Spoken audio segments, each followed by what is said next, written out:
Black patriarch. There is another class of colored people who make a business of keeping the troubles, the wrongs, and the hardships of the Negro race before the public. Having learned that they are able to make a living out of their troubles, they have grown into the subtle habit of advertising their wrongs, partly because they want sympathy, and partly because it pays. Some of these people do not want the Negro to lose his grievances, because they do not want to lose their jobs. Drug addict. Yeah. Okay, he was a drug addict. He abused women. He abused men. This is disgusting. It actually grosses me out. Do we have no better examples to put forward in the black community? When you think of the word justice, you think of George Floyd. I mean, how far we have fallen since Martin Luther King. Yeah. It honestly makes me sick. It makes me sick. It's so upsetting to me as a black person to see what is coming out as representative of the black community, what we are told we should be holding up. It's almost like they are trying to intentionally pivot the attention of black Americans into celebrating degeneracy at every turn, whether it's talking about, civil justice. George Floyd is now the emblematic of civil justice. He's so brave. What he sacrificed his life. I mean, there is something very sinister and very disgusting happening right now in this country in terms of how they are trying to pollute black minds. And it goes all the way from the education system and critical race theory to these disgusting words. And I will call them disgusting because they are, and they are false. George Floyd died. He was a drug addict, period. Whether you have an opinion about whether Derek Chauvin, should have spent some time in prison, yes or no, we should all agree that this man is not emblematic of justice.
Break down the groups here on the right and show how disparate and fractured they are. I mean, the fact that Cruz hates Trump and Trump hates Cruz shows that we are by no means unified, and I wish we were more unified. As far as I'm concerned,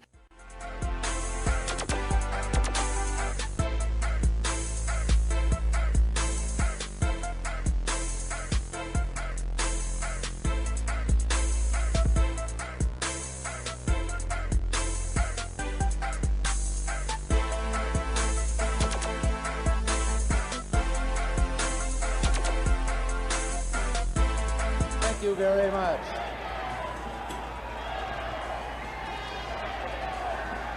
Thank you very much.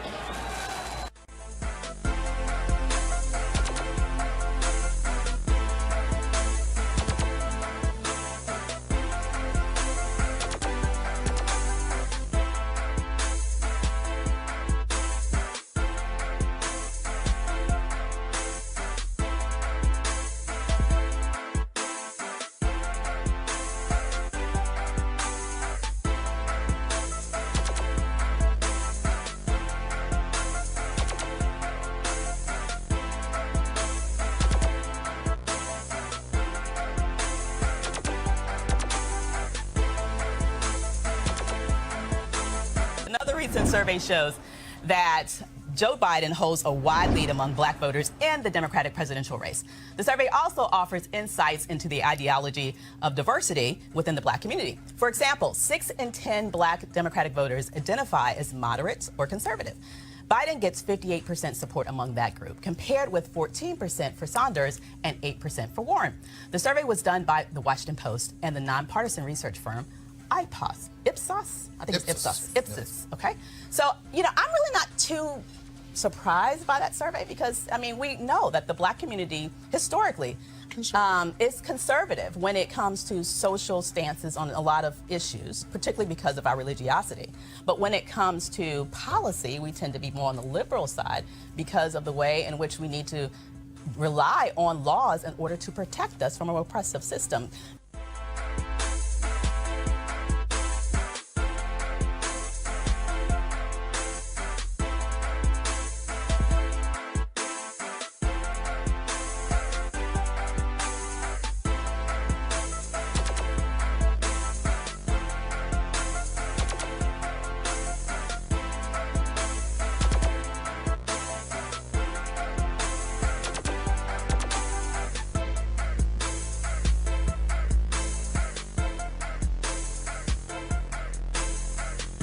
The difference between freed blacks and enslaved peoples in the colonies is that freed blacks owned their own labor. That's pretty much the basic difference. They weren't under constant surveillance the way enslaved peoples were. They lived off of the property of the enslavers. But while they weren't under constant surveillance and they weren't legally owned, they didn't have the same rights and freedoms as other freed people. So there were laws in place just for them that restricted their movement, their work, their right to marry, their right to live in certain places. Freed people in the North particularly, do have access to education and literacy. So a lot of the literature that we do have from African Americans in the 18th century are generated in the North because those people have access to literacy and become very eloquent and literate for their own freedoms and liberties and have a lot to say about slavery and the contradictions they're seeing between the rhetoric and reality.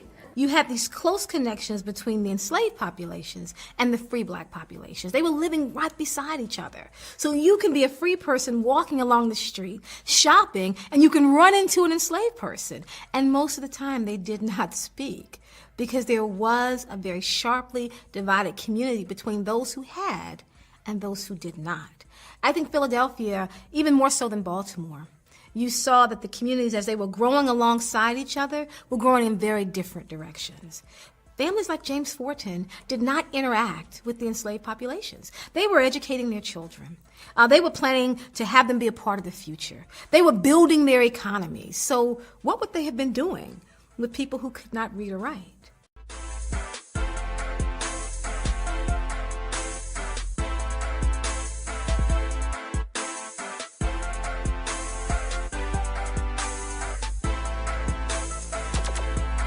New York was one of the last states in the North to abolish slavery.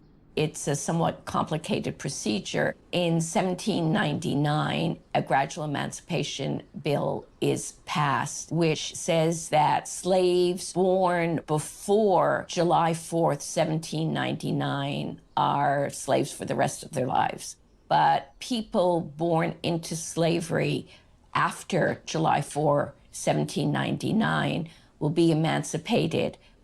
In 1817, another bill gets passed that declares that people even enslaved before 1799 will be freed on July 4th, 1827.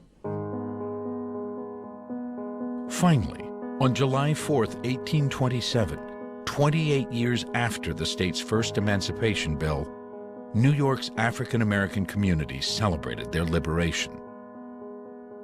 In all, about 10,000 people in New York State were set free. After emancipation in New York, the abolition of slavery in New York, the black population was made up of free African Americans. It was also made up of people who had escaped slavery that come to New York, as well as those who had been manumitted from slavery. Throughout New York, free African Americans established their own communities. Weeksville in Brooklyn and Seneca Village, later cleared to make way for Central Park, were among them.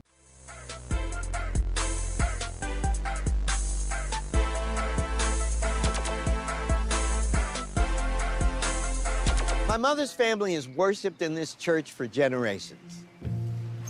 The lessons I learned here, the power of faith, the importance of community, have remained with me and sustained me in the same way the Black church has sustained the African American people from the days of slavery to this day. The Black church was more than just a spiritual home. It was the epic center of Black life. Out of it came our Black businesses, our Black educational institutions. The church gave people a sense of value and of belonging and of worthiness. I don't know how we could have survived as a people without it. We had to have some individual and institutional armor in order to preserve our sanity. One of the first blossoms of Reconstruction was the flowering of independent Black churches all over the South, where Black congregants answered to nobody but God. They didn't believe we could do it. When you think a person is less than a man, less human, 3/5, as it says in the Constitution, then the opinion is you can't think, you can't talk, you can't write, you can't read, you can't do, but yet the church grew and the people prospered.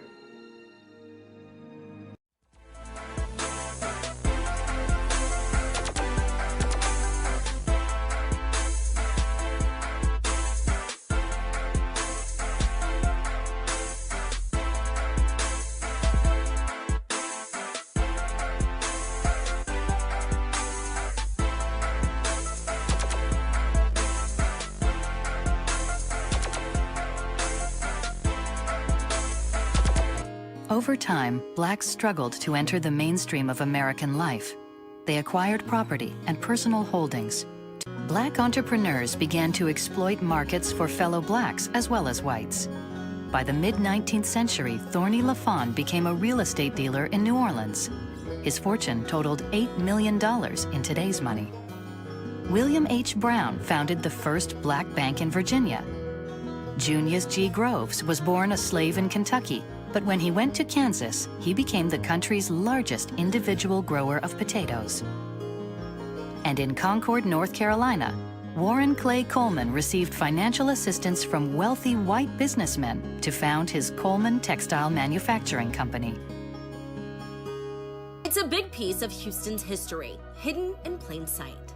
Nestled in the area we now know as 4th Ward in Midtown, was a thriving black community known as Freedmen's Town.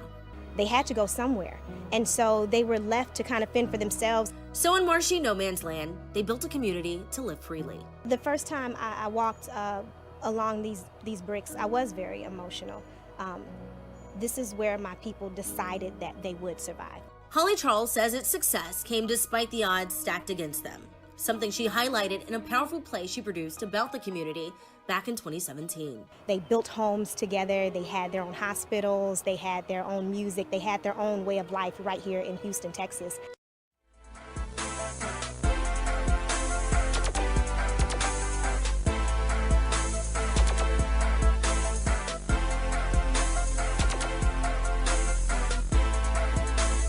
One of the more famous quasi-free Negroes was Frederick Douglass. He did ship caulking and did many other kinds of jobs, and he would go back and give his owner some money. In 1853, Frederick Douglass warned his fellow blacks, learn trades or starve. Frederick Douglass is probably the best known African American of the 19th century, was a slave himself, escaped from slavery, became one of the most eloquent speakers against slavery. It is not light that is needed, but fire. It is not the gentle shower, but thunder. We need the storm, the whirlwind, and the earthquake. To see a man like himself really rise truly from slavery, truly escape, truly teach himself to read and create an industry, become a businessman, become a speaker, and basically put his life on the line all the time and live to a ripe old age. It was just amazing to me in that century, in the heart of slavery and all the oppression that was going on. So I actually couldn't imagine how he was able to to do what he did and what he managed to achieve, and actually see the end of slavery, actually the abolishment, what he gave his life for.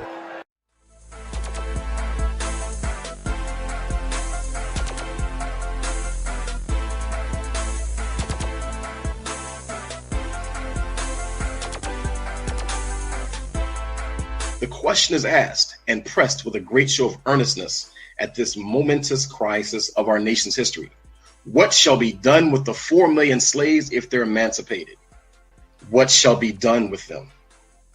Our answer is do nothing with them. Mind your business and let them mind theirs. Your doing with them is their greatest misfortune. They've been undone by your doings, and all they now ask and really have need of at your hands is just to let them alone. They suffer by every interference and succeed best by being let alone.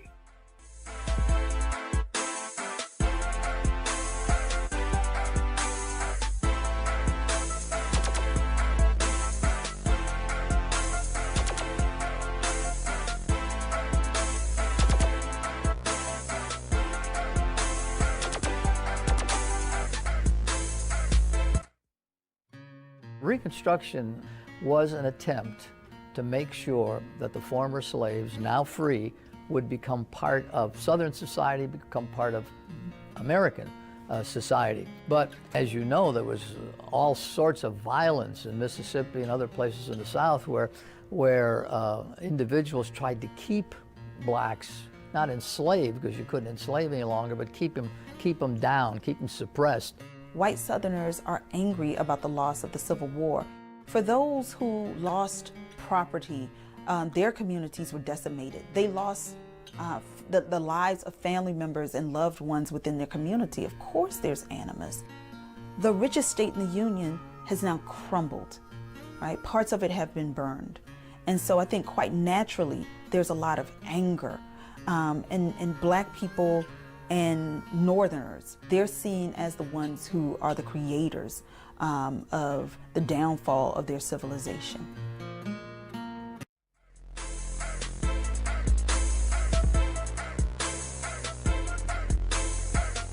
One of more than a dozen African Americans to serve in Congress during the period known as Reconstruction, when the formerly rebel states were reabsorbed into the Union and 4 million newly freed African Americans were made citizens. When you look at the radical, amazing changes that happened within a few years of the demise of slavery, there was a kind of irrational exuberance. Gates says Reconstruction is one of the most misunderstood chapters in American history. Black men could vote, and they were about to elect congressmen to represent them throughout the South.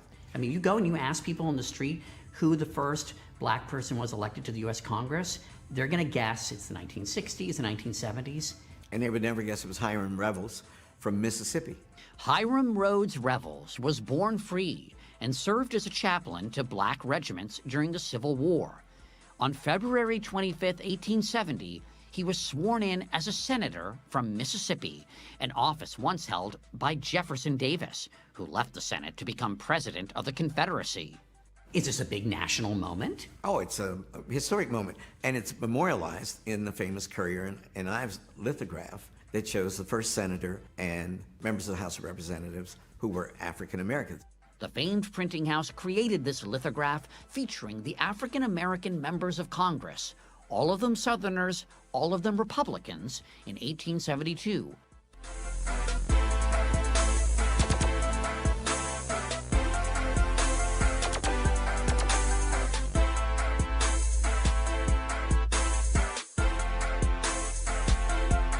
After the war, Republicans begin fighting to ensure that recently freed slaves in the South have their rights. A year after Lincoln's assassination, the party passes the Civil Rights Act of 1866. They fight to make sure that Black men have the same right to vote with new laws and constitutional amendments. But something had happened during the Civil War that began changing the young Republican Party. Government spending during the war made many Northern businessmen really rich. Gradually, these wealthy financiers and industrialists start taking more and more of a leadership role in the Republican Party. They want to hold on to power, and they don't think that fighting for black rights in a mostly white country is the best way to do that. Meanwhile, the South is resisting these new racial reforms, often violently. And most white Republican voters and leaders now feel that they've done enough for black citizens in the South, and it's time to emphasize other issues. So in 1870, the party basically gives up on reforming the South, deciding instead to leave it to its own devices. The region becomes politically dominated by white Democrats. When neither candidate in the 1876 presidential election secured enough votes in the Electoral College to be declared winner, a deal was struck. Southern Democrats agreed to back Republican candidate Rutherford B. Hayes. In exchange, the federal troops who had protected black voters were withdrawn from the South. Black voting rights were gradually stripped away, and black representation in Congress faded. Reconstruction was over, and the Jim Crow era of segregation began.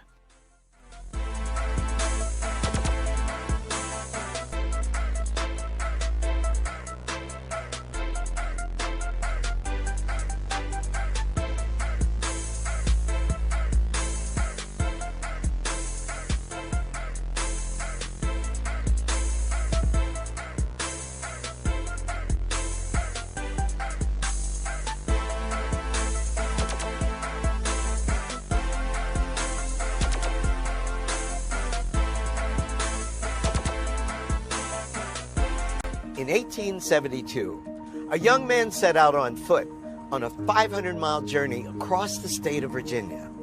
His name was Booker T. Washington, and he was heading for the Hampton Institute, a school that had been founded for the training of the freedmen and the freedwomen following the Civil War. Little did he know that he would become that school's most famous graduate. He takes both agricultural courses as well as academic courses. He excels at both, but he's most taken by the philosophy that African Americans should try to build economic power through industrial education. Booker T. Washington becomes the principal and leader of Tuskegee Institute in Tuskegee, Alabama, a school for African Americans, and creates it into something that no one ever saw before. Under his direction, Tuskegee became one of the leading institutions of higher learning for African Americans in the country. His success brought him a great deal of national attention and launched him onto the lecture circuit. He thought that it was best for African Americans to gain an industrial education and ideally translate that into land ownership, business ownership, and build up institutions of their own. On July 4th, 1881, when Booker T. Washington opened the Tuskegee Normal School for Colored People, as he called it, in the little town of Tuskegee, Alabama, in addition to having little money to run the school, he had to convince the local white population that educating blacks would not cause them to leave the farms and disrupt the state's economy.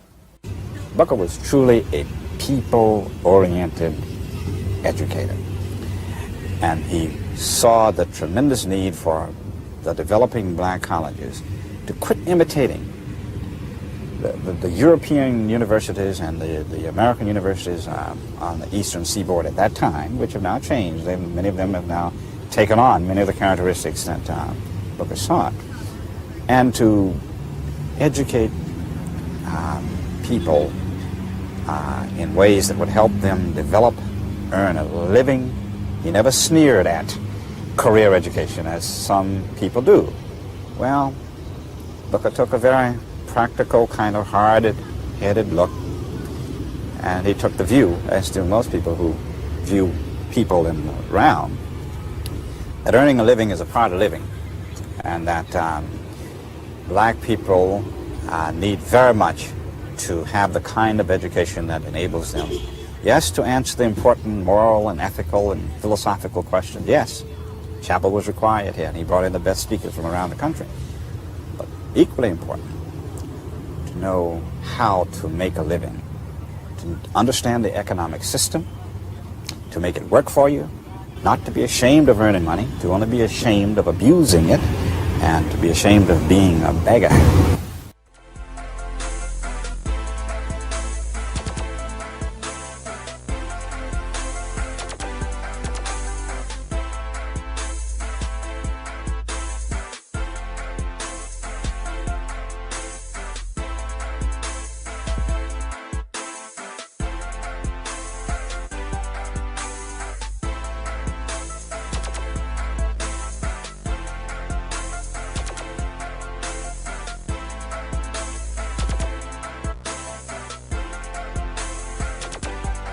For early black conservatives like Booker T. Washington, founder of the Tuskegee Institute and the National Negro Business League, promoting black economic success and greater inclusion in American society was the goal, and the way to achieve those ends was through respectability, deference to authority, and strict adherence to an ethical, temperate, and productive lifestyle. Mindful of this climate and convinced that Tuskegee would fail without white goodwill and northern industrial money, Washington seemed to turn a deaf ear and a blind eye to racial injustice and focused instead on the economic promise of his way rather than the civil or social rights of blacks.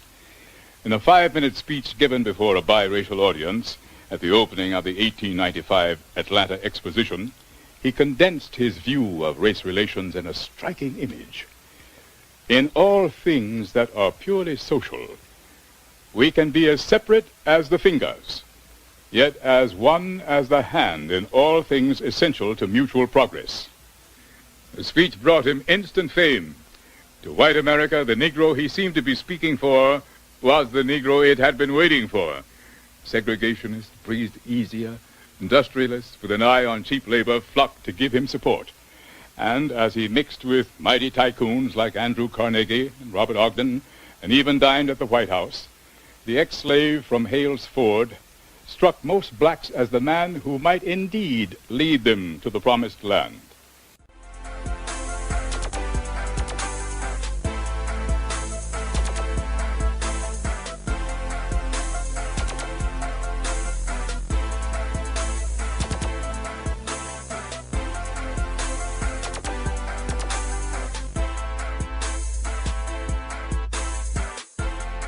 October 17th, 1901. The Atlanta Constitution.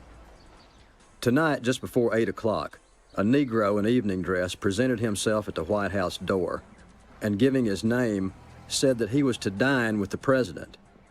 Booker Washington has made several visits to the White House, and his face is known there, so he was at once admitted into the private apartment. Within hours of becoming president, Roosevelt had wired Booker T. Washington, president of the Tuskegee Institute and the most powerful black man in America, asking him to come and see him. Each man wanted something from the other. Negro citizens had been brutally and systematically disenfranchised throughout the South.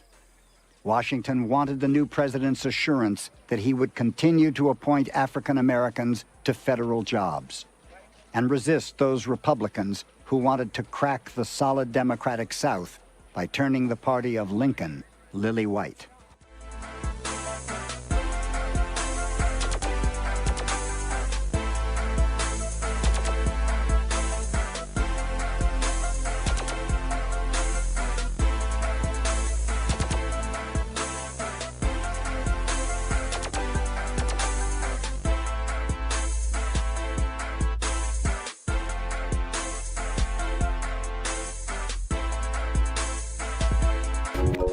Fast forward to the new century. By the 1920s, the Republican Party has become essentially the party of big business. This works out quite well for them as the economy is booming, but not so well when the economy crashes in 1929 and the Great Depression begins. Franklin D. Roosevelt and other Democrats are swept into power and begin dramatically expanding the size and role of the federal government in an attempt to fight the Depression and better provide for Americans. Republicans oppose this rapid expansion, defining themselves as opposition to big government, an identity that the party still holds today.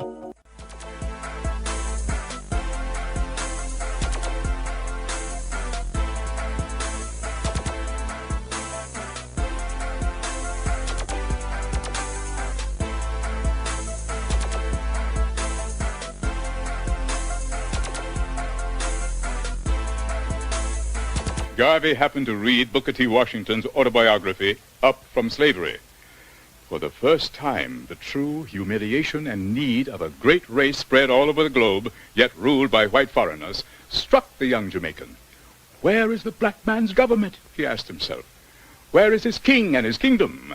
Where is his president, his country, and his ambassadors, his army, his navy, his men of affairs? Then and there he vowed, I will help to make them. Back again in Jamaica, and afire with a sense of mission, he founded a Jamaican version of Tuskegee, Universal Negro Improvement Association, or UNIA. but it didn't catch on. With Washington's example of self-help and his access to money in mind, Garvey turned to America. But by March 1916, when Garvey's boat docked in New York, Booker T. Washington had been dead for 4 months. No matter, Garvey, clearly knowing why he had come, carried a message that Afro-Americans would soon be ready for. Garvey's message about black unity electrified the masses, and for several years Harlem rang with his countless appeals for racial pride. Operating from this center of black life in America, Garvey took the Tuskegee doctrine of self-help, urbanized it, linked it with ideals of racial pride and black independence, even of nationhood, and sold it to the masses. By 1920, thousands had come under the spell of his personality, oratory, and vision. As a first step to his dream of a self-contained, independent black world of producers and consumers, to put money into black pockets instead of white pockets, he set up the Negro Factories Corporation to give loans and technical help to small business. Meanwhile, making the most of symbols, he draped himself and his movement in the trappings of nationhood, complete with a national flag and anthem, as all kinds of UNIA auxiliary units and Garvey himself paraded through the streets of Harlem.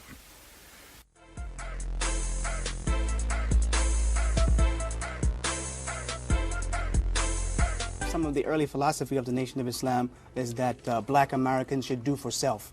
And what were some of the early economic plans to get the people in the Nation of Islam involved in trying to generate some income on their own and recirculate it in their own communities? I must acknowledge that even that wasn't original for us, because Booker T. Washington also said, do for self, lift yourself. He said, pick up your buckets where you are. And if you have a skill, he said, if you can do the white mistress lady's hair, he said, then why don't you open a business and do hair for yourself, make money for yourself. So actually Booker T. Washington had that, a little head of the Nation of Islam. Economic independence.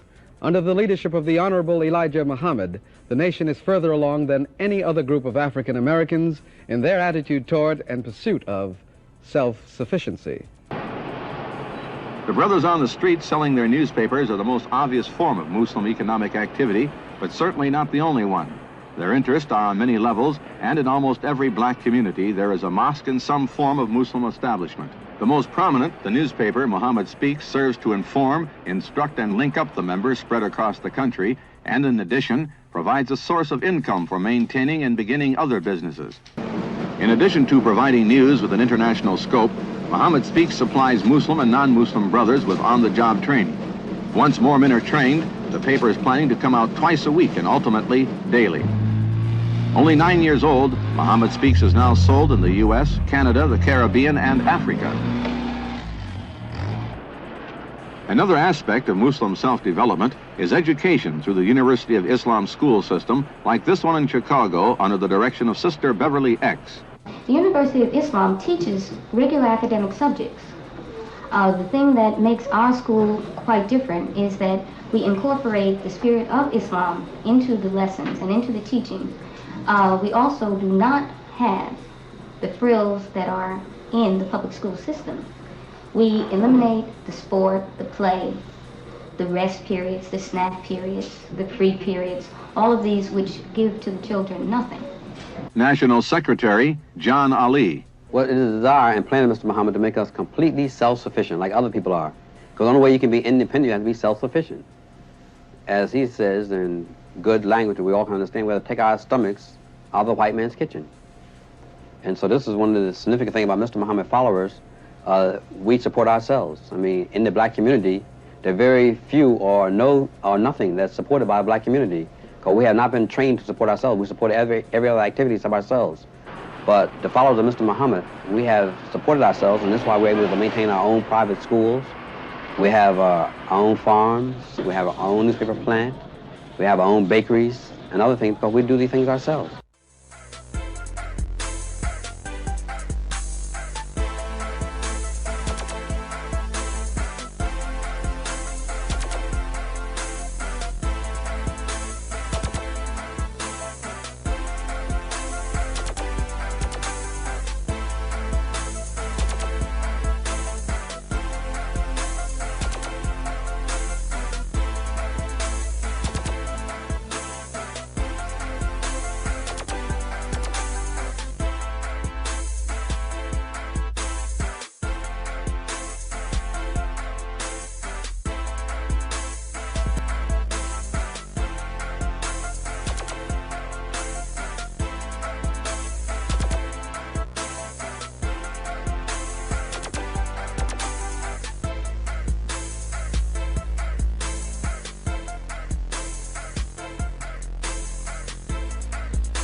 As we've seen in Ken Burns' Jackie Robinson documentary, number 42 is famous for being the baseball player who broke the game's color barrier.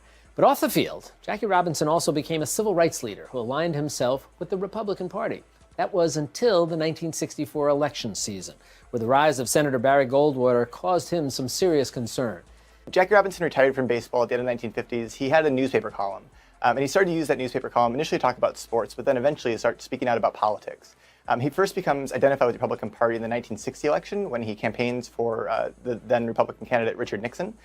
Nixon ends up losing to President Kennedy, but Robinson remains politically active. He identifies both as an independent, but then eventually as publicly as a Republican. And as the 64 election campaign gets underway, he becomes increasingly concerned with the rise of Barry Goldwater, particularly the kind of extremist political rhetoric that he sees coming out of Goldwater in the Republican campaign.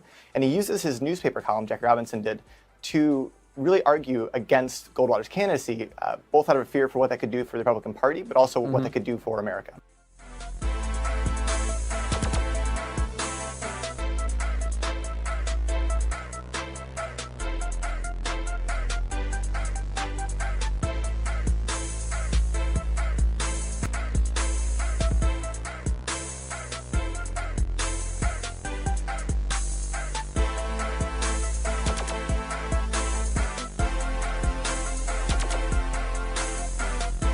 With the advent of the civil rights movement, black conservatives were pushed even further to the margins. But for those who did retain their affiliation with the Republican Party, their political philosophy was generally defined by either a strong social conservatism or a strong opposition to government interventions in black life, or both. Those African Americans who did identify as Republican were often perceived as sellouts who were not committed to racial justice and empowerment.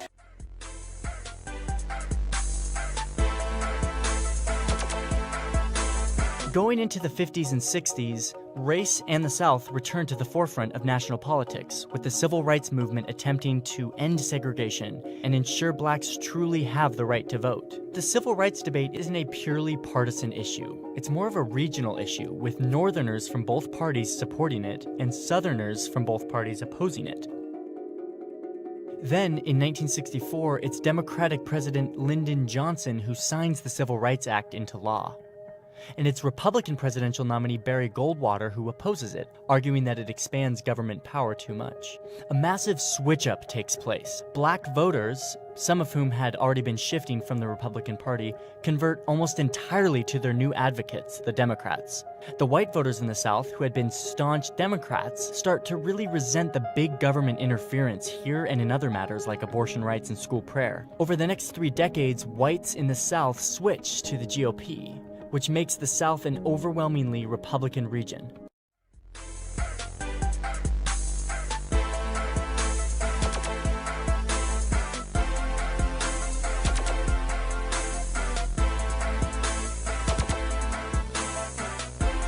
That search for what they call manhood is among the Negro male's most urgent motivations. It is especially so with the young militants. They call it their search for identity, for dignity, in a world in which they have too long been dictated to by whites. The first thing that we have to do is knock this wall down forcibly in order to confront the white power structure with our demands. Who are the house niggers you're talking about?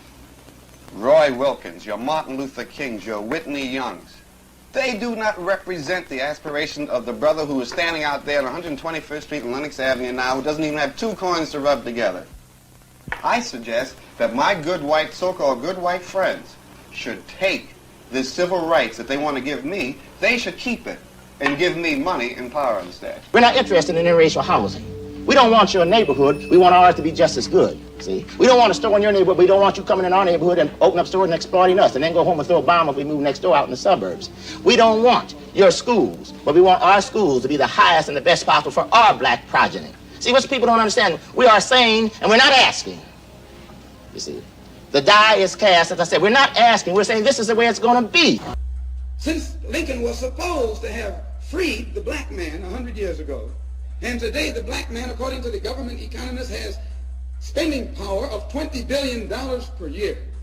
We feel that with the black man spending $20 billion a year, not setting up any businesses, not creating any industry, not creating any job opportunities for his own kind, he's not in a moral position to point the finger today at the white man and tell the white man that he's discriminating against him for not giving him a job in factories that he himself set up. If the black man has $20 billion, and these so-called Negro leaders are such geniuses that they can integrate white restaurants and integrate white factories and force themselves into that which the white man has set up, they should use this same ingenuity to show the black people how to pool our wealth and set up something of our own. And then we won't have to force our way into his anymore.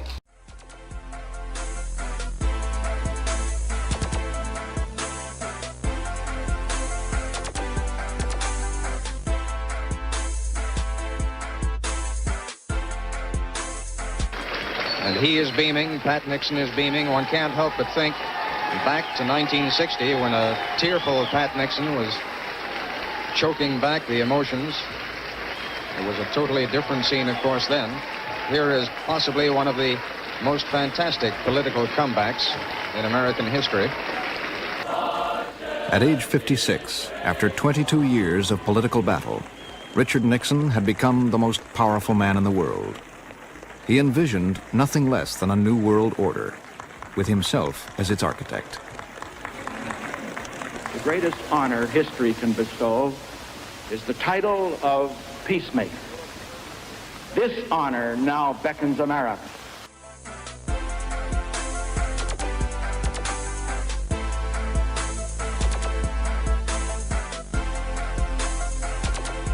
Some aspects of black power are very disturbing to us because it means revolution, it means violence. But other aspects of black power are very constructive because it means that black people, they want to stand on their own feet. They want to have black banks and not just go to white banks. They want to have black businesses and not just go to the white businesses. And they should have, and they will have.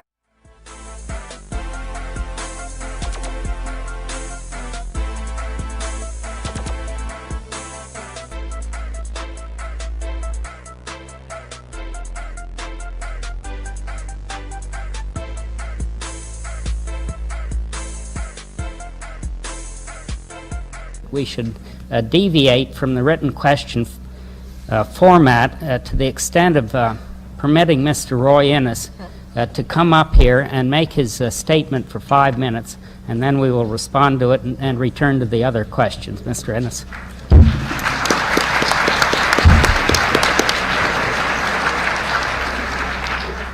The order to desegregate America in a one-dimensional way.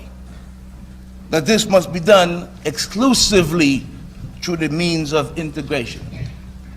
There were others of us that said that, coming in the mid-60s and to the present, and more so today, that interpret desegregating as moving to control societal instruments. We talk of community control, community empowerment.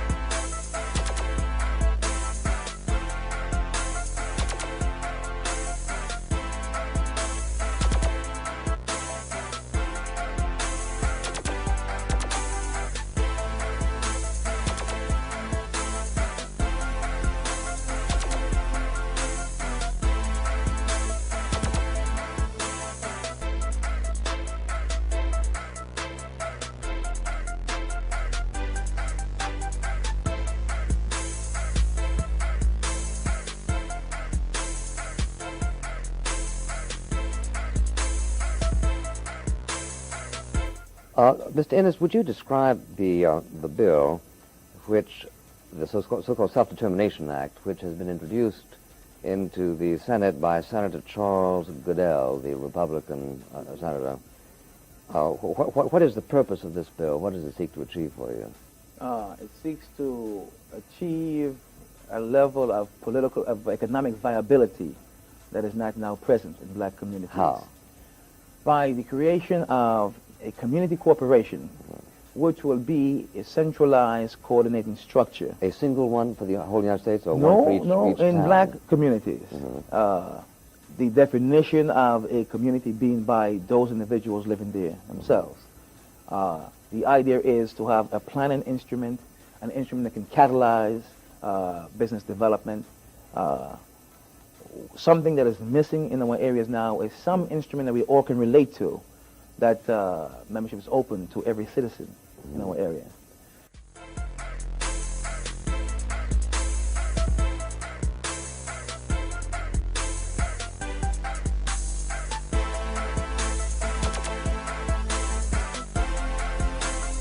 When he first asked me to come aboard in late 1968, we had a meeting at the Pier Hotel at the transition headquarters, just the two of us. That he that Brown is referring to is President Richard M. Nixon.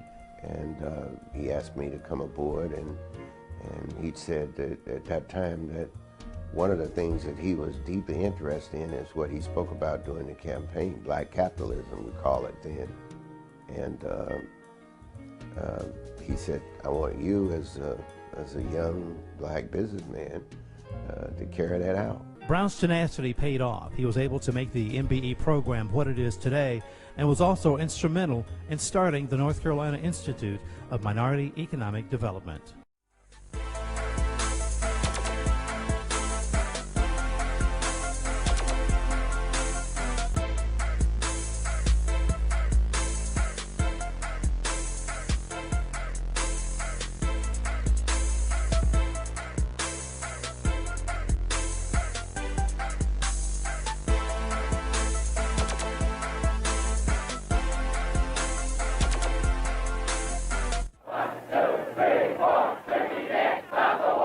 The fate of Lyndon Johnson did haunt Richard Nixon. He felt he had to demonstrate that most Americans still supported him. Don't get rattled. Don't waver. Don't react, he told himself as he went to work on a speech to respond to the protests. Insisting on writing it himself, he distinguished his supporters, the forgotten Americans, from the vocal minority in the streets with a new catchphrase. To you, the great silent majority of my fellow Americans, I ask for your support. For the more divided we are at home, the less likely the enemy is to negotiate at Paris. Let us be united for peace. Let us also be united against defeat. It was the most effective speech of Nixon's presidency. 80,000 telegrams and letters arrived at the White House. Nearly all supported him. His approval rating soared.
Can black people survive culturally and physically in America? Can we ever be a part of the existing white institutions? Or should we be developing our own? Can we as a people develop solutions to our dilemma fast enough to counteract the present rate of growth of the oppressive factors built into this society by institutional white racism? As black people, we must deal with the issue. Is it too late?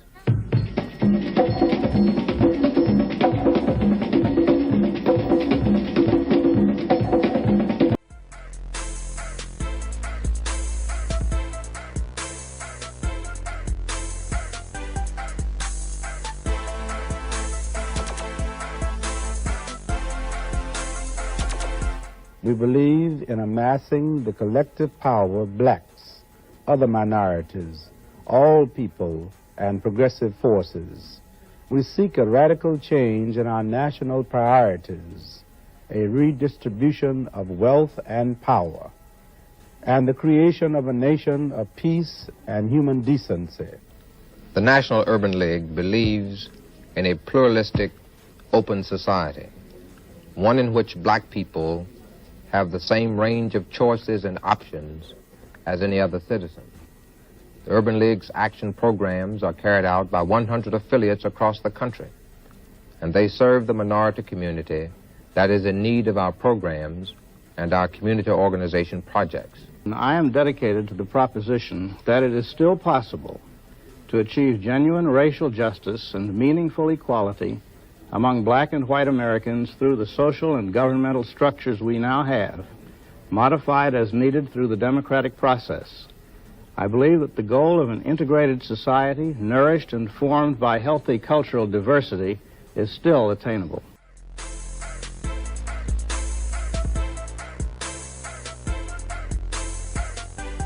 I represent the Black Christian Nationalist Movement, and I state the Black Christian Nationalist Movement's position. We feel that it could very well be too late for the black man in America. Probably the next 5 or 10 years will indicate whether or not the black man can survive. Our struggle for survival is a very real struggle, and the white man has prepared genocide for black people. Unemployment, the black man is no longer necessary. Unemployment is going to be a way of life for black people. We are going to face increasing dangers and problems as the days pass, and we're totally unequipped as black people to deal with them. We're a part of a slave culture. We have no preparation. We have no black institutions capable of dealing with white racist institutions designed to serve only white people. We must deal with the problem that confronts black people by building black institutions, by understanding that only a separatist position is a viable position for black people. Any organization or any leader in America who today advocates integration is a foe and an enemy of black people and their survival in the coming years. Many Americans, black and white, assume that quality education can occur only through integration, where integration has come to mean the destruction or closing of black colleges and institutions of learning, and black students enrolling in predominantly white institutions. The Congress of Racial Equality is a nationalist Pan-Africanist organization of the Garveyite variety. We feel the survival of black America is threatened by racial schizophrenia that plagues a great portion of black leadership. Malcolm called this problem the problem of the house nigger against the field nigger. Its destructive ramifications exist yet today. Black masses are governed and led by an elite few who have split loyalties between their black and white families. These racial schizoids are leading us down the path of racial genocide through the propagation of forced integration and the calculated assimilation. Opening statement of the Nation of Islam by the Honorable Elijah Muhammad. Go ahead, please. It is too late to talk of integration unless we want to be lost in such integration. We have never been such thing as a white person unless the white man integrated and our family made us white. By nature, we are different two people.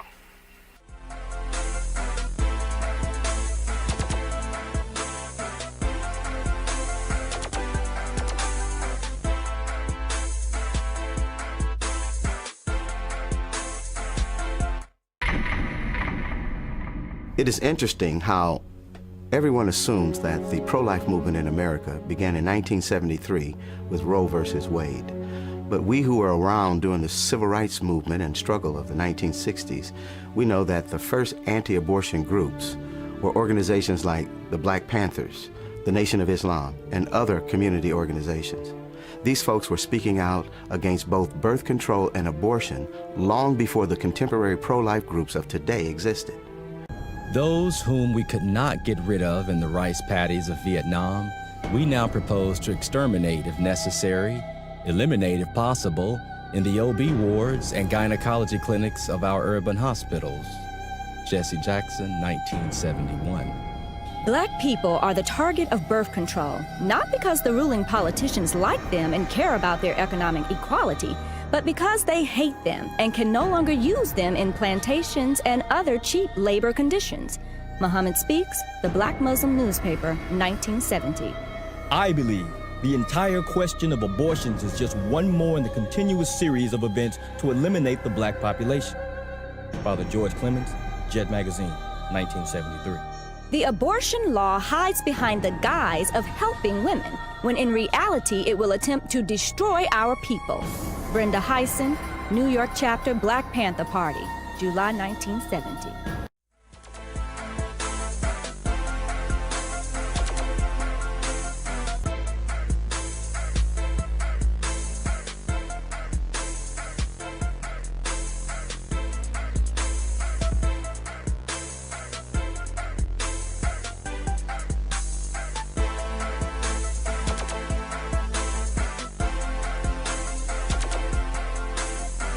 In the 1960s, careful urban field research conducted by liberal social scientists culminated in a spat of thoughtful studies of life in large urban ghettos. Problems of poverty, joblessness, and family structure were highlighted, but so too were problems of crime, sexual exploitation, teenage pregnancy, alcoholism, drug addiction, and other forms of destructive behavior.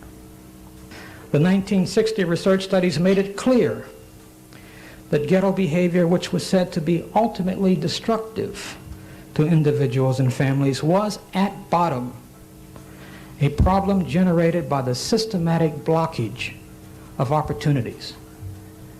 This message is too frequently absent in many current journalistic and scholarly accounts.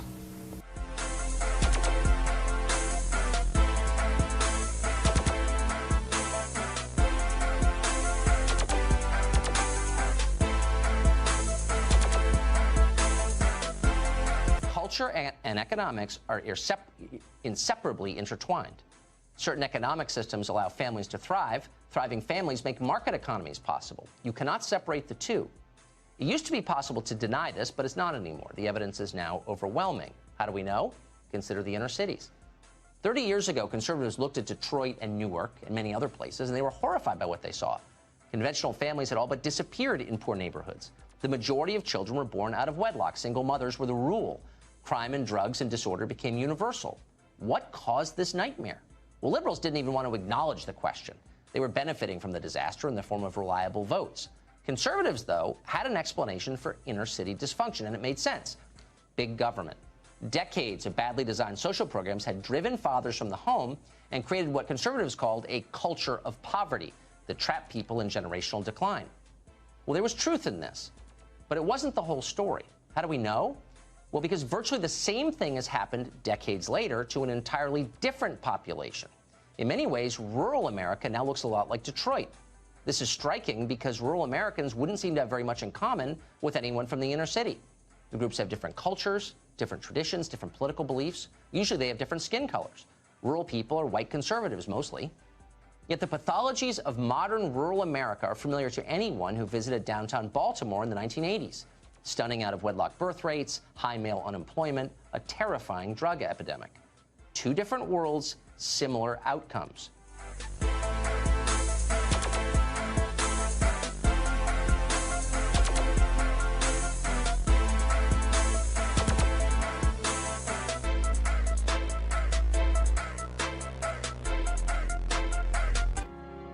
We didn't win a lot of elections back in the 50s, early 60s. But then in the mid-70s, conservatives figured out what we were missing, and that was the social issues. Traditional values and a lot of issues dealing with family, home, community, and we began to add that element to our political rhetoric.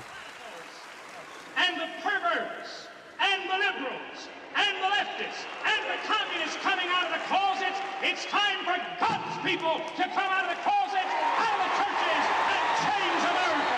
We must do it. Some of the conservatives from the 50s and the 60s were uncomfortable with bringing the social issues into the arena.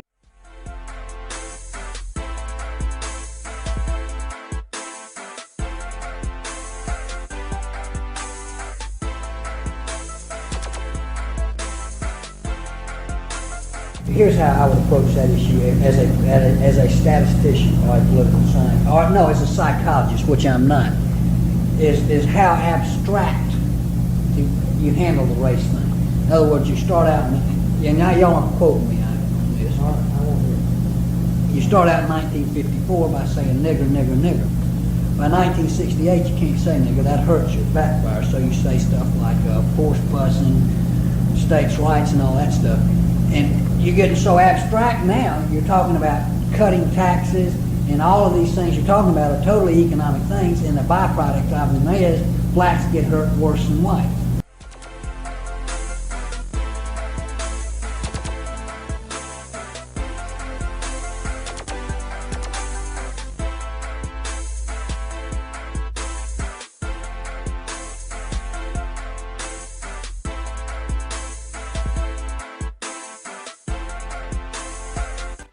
In 1980, Reagan returned for a new presidential campaign.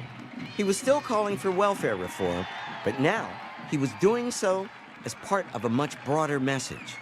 He talked of states' rights and of returning America to a better bygone era.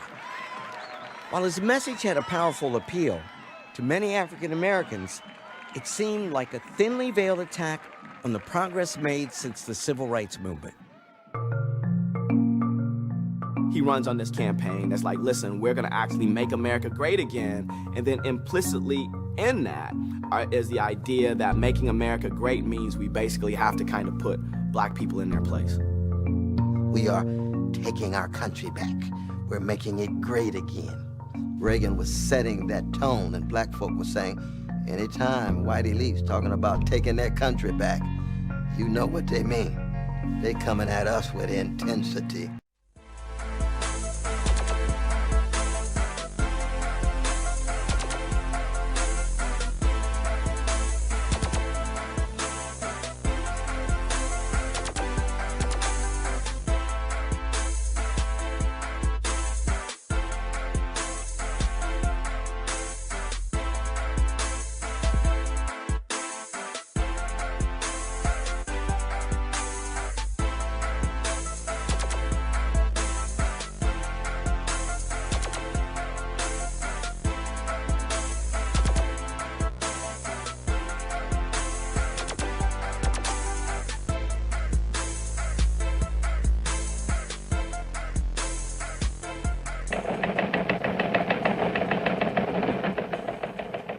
Suddenly, there's a new boy on the block.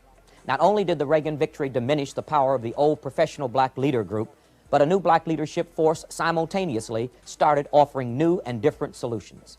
The new blacks were immediately labeled conservative, and instead of debating them, name-calling was used as a frontline defense. But that tactic had limited success because they persisted.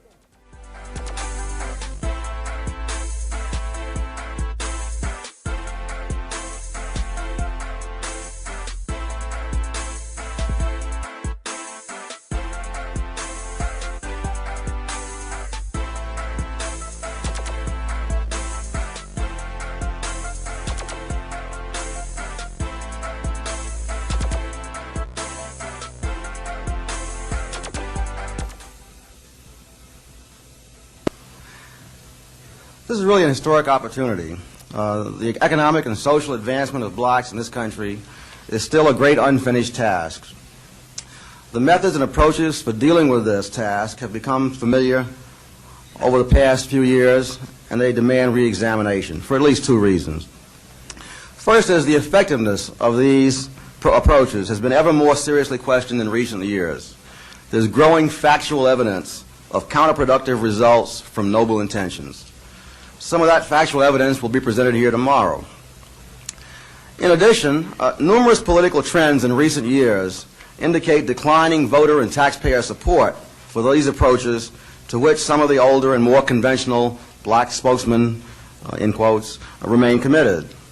The events of November 4th were only the most dramatic example of this. They were not the only example. Many social problems are worsening.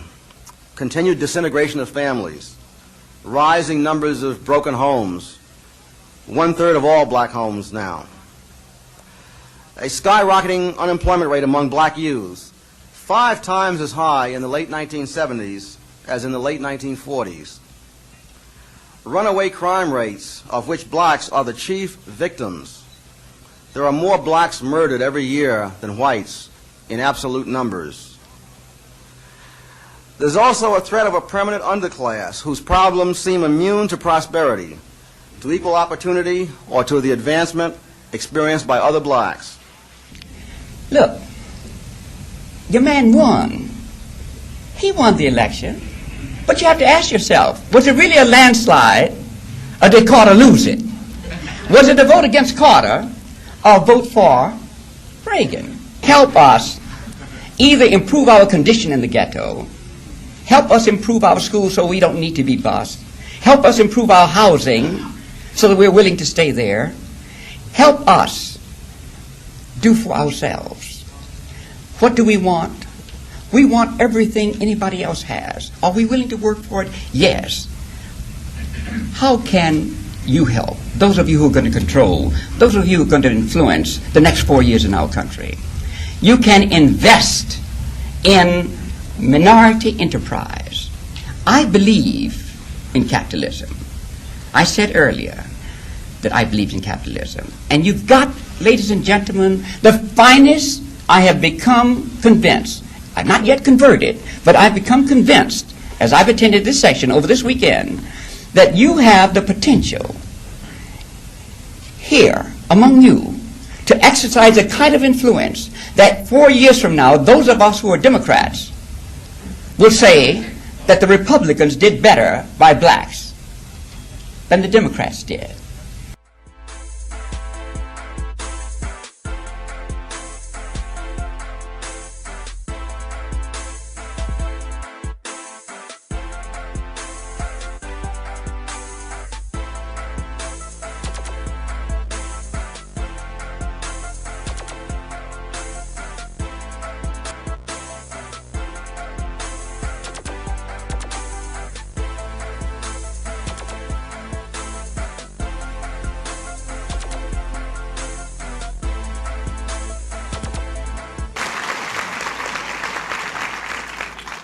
I'm sensitive to the unique and sometimes difficult position in which you often find yourselves as black Republicans.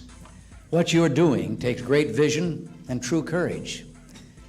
Under the superb leadership of individuals like your chairperson, Legree Daniels, black Republicans have been performing above and beyond the call of duty. The rest of us in the GOP are grateful for your commitment and deeply impressed by your tenacity. For too long now, black Americans seem to have been written off by one party and taken for granted by the other.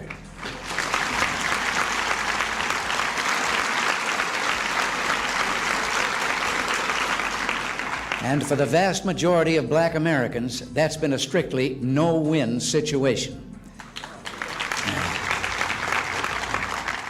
Changing it will require a commitment from all of us.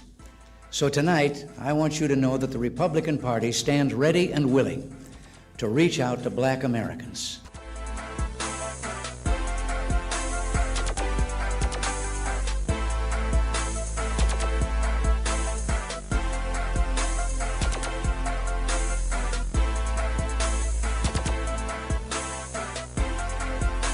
There are social pathologies that are inhibiting black progress.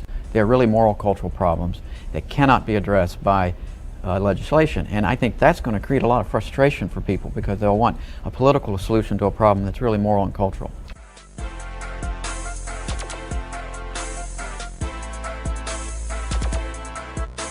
My name is Dr. Walter Williams, and I'm an economist. I have spent much of my life studying the causes of poverty.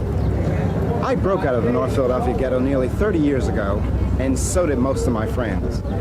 But today, fewer young blacks are escaping places like this. I want to spend the next 30 minutes exploring the reasons why.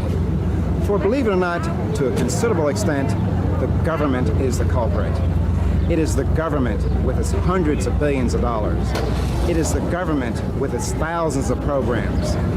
It is the government with its endless good intentions.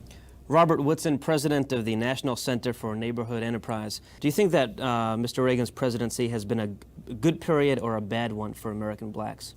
I think it has been good in some respects and not so good in others. I don't think his record is any worse or any better than any other president.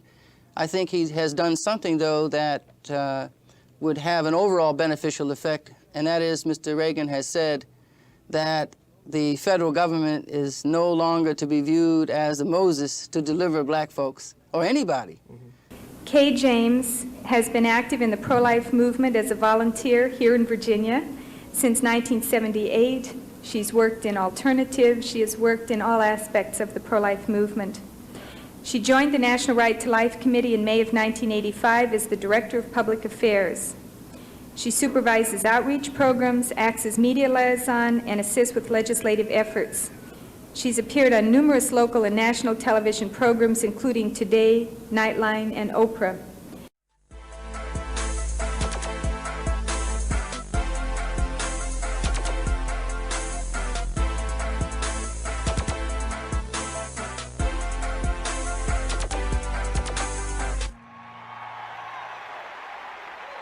Reagan made good on his campaign promises by rolling back social programs and making significant spending cuts.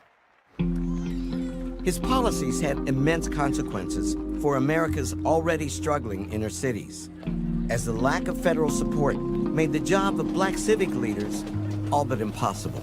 Many of the cities where blacks have become mayors and so forth are nothing but garbage cans. Hell, who wants to be the mayor anyway of a garbage can? A great deal of the misery that black America is confronted with today has been exacerbated during the past couple of years with the cuts in basic survival programs that poor people and disadvantaged people have come to depend upon. Citizens of all ages in East Palo Alto appear to have lost confidence in their government's ability to eradicate drugs and gangs. The city and its police force were only created in 1984, but already its people are asking the county for help with law enforcement. Carl Sunken reports from the South Bay Bureau. Even if they never use drugs themselves, crack cocaine may deny these black children a decent future. Because of the violence that surrounds crack, a large proportion of black families live as virtual hostages in volatile and unsafe neighborhoods. They fear for their children, and so far, there are no solutions. The concern is so great that 800 people have signed up to attend a conference at San Francisco's Glide Memorial Church. The three-day conference, which starts tomorrow, is a collective search for answers. Organizers thought the problem serious enough to call the conference the death of a race. Glide's pastor, the Reverend Cecil Williams, thinks law enforcement crackdowns like the one just announced for Washington, D.C., sweep up the victims as well as the dealers. It'll be warfare. We will see large numbers of poor people, and specifically blacks, going to jail and to prison, and they will not have a chance to live, to have a productive life. By 1995, more blacks would have gone through the criminal justice system. We're predicting 70% at this time, going through the criminal justice system. Now, I ask you, isn't that the way to completely eradicate a race of people? With crack causing so many family tragedies and draining so much money from city and county budgets, the question is, can this conference come up with some better ideas? Austin Longscott, News Center 4.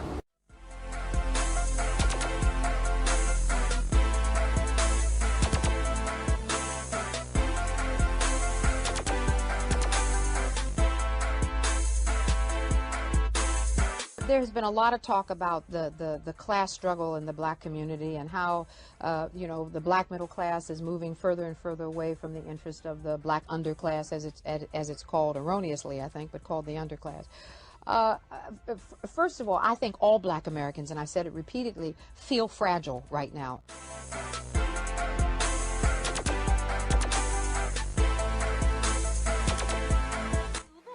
Michael Jackson, with appreciation for the outstanding example you have set for the youth of America and the world. When the dog bites, when the bee stings. I'm very, very honored Thank you very much, Mr. President. Remember my favorite things, and then I don't feel so bad. That picture of them in the Rose Garden, it's sort of a moment of how accepted Michael was.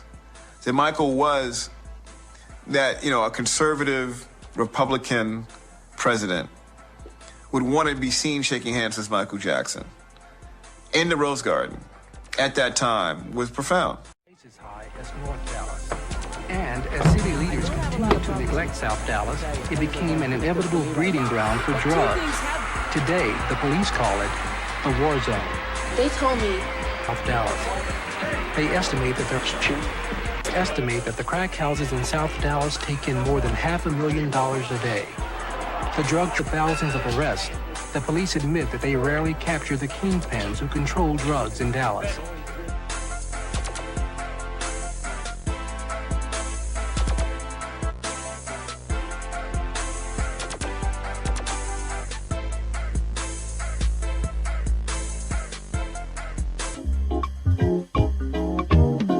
Joining me in the studio to give us some fresh insights on black involvement with the Republican Party are three black Republicans. When we decided to tackle this issue of blacks in the Republican Party, I had a bit of difficulty not just locating black people who were Republicans, but in getting the ones who were proclaimed Republicans to talk about it on camera. Sure. One gentleman said that he was starting a business, and having been identified as a black Republican before did not help him before when looking for a job, and he was afraid that it would hurt his business. Have any of you had any experience with that kind of discrimination personally? Well, the black man in the southern area throughout the United States must look at the Republican Party with an open mind. When your mind is closed, then you can't see what's good for you or what's not good for you. There are a lot of things about the Republican Party that is good for a black person as well as for a white person. You can't deny that many blacks view the Republican Party as elitist, conservative, and racist, if not just non-caring about civil rights.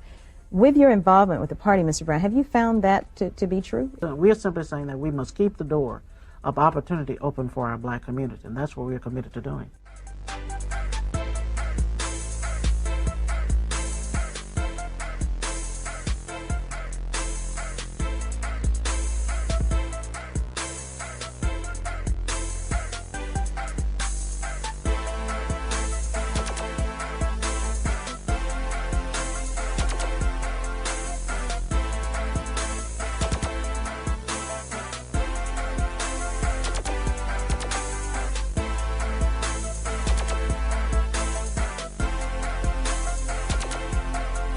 Earlier today, Clarence Thomas and his wife, along with President and Mrs. Bush and some 300 friends and family of Justice Thomas, gathered on the south lawn of the White House for the first of two swearing-in ceremonies. So help you God. So help me God. Great pleasure. Thank you. Great pleasure.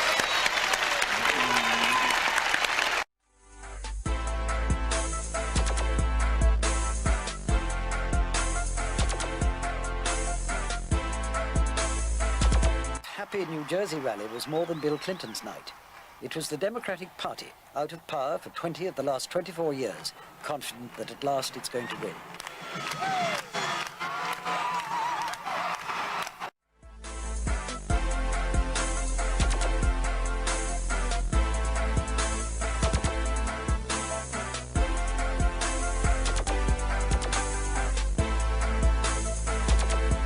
You had a rap singer here last night named Sister Soldier.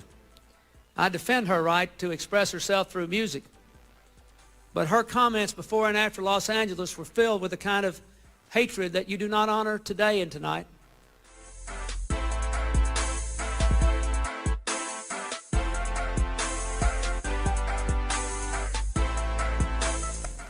The consensus is A, we must take back the streets. It doesn't matter whether or not the person that is accosting your son or daughter or my son or daughter, my wife, your husband, my mother, your parents.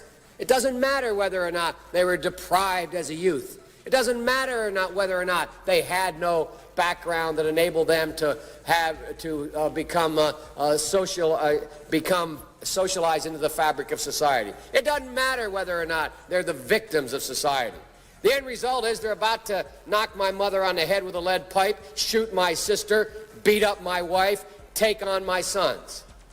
So I don't want to ask, what made them do this? They must be taken off the street.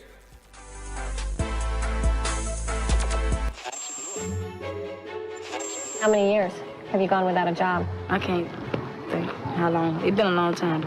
Welfare reform. By the mid-1990s, a drumbeat of media attention had convinced many Americans that people on welfare were either cheats. With wigs and disguises, she conned welfare workers into believing she was 12 different people. Or loafers. Some people on welfare make more money than people that are working. Why should we have to pay for you to sit at home, watch your soap operas? The number of Americans receiving cash benefits had hit a record 14 million.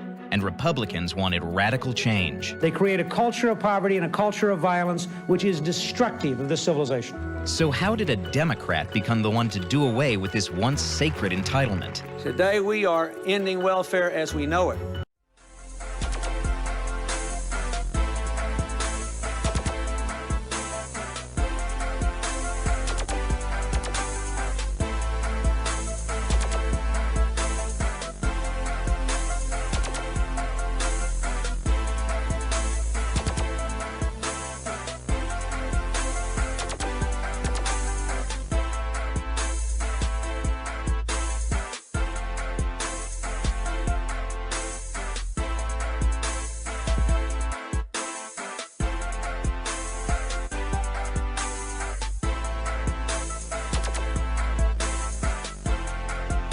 If Walter Cronkite has been called the most trusted man in America, Rush Limbaugh has been called the most dangerous, and he's proud of it. On 400 radio stations nationwide, more than 7 million listeners a week hear Limbaugh lambasting liberals, railing against the homeless, beating up on feminists, gays, and those he calls peaceniks and environmental wackos. Unhappily, his critics say he's proof that bigotry sells. As you're about to see and hear, Rush Limbaugh is too big to ignore. How did it happen? How did television news become so predictable and in some cases so boring? Few broadcasts take any chances these days, and most are very politically correct. Well, we're going to try to be different.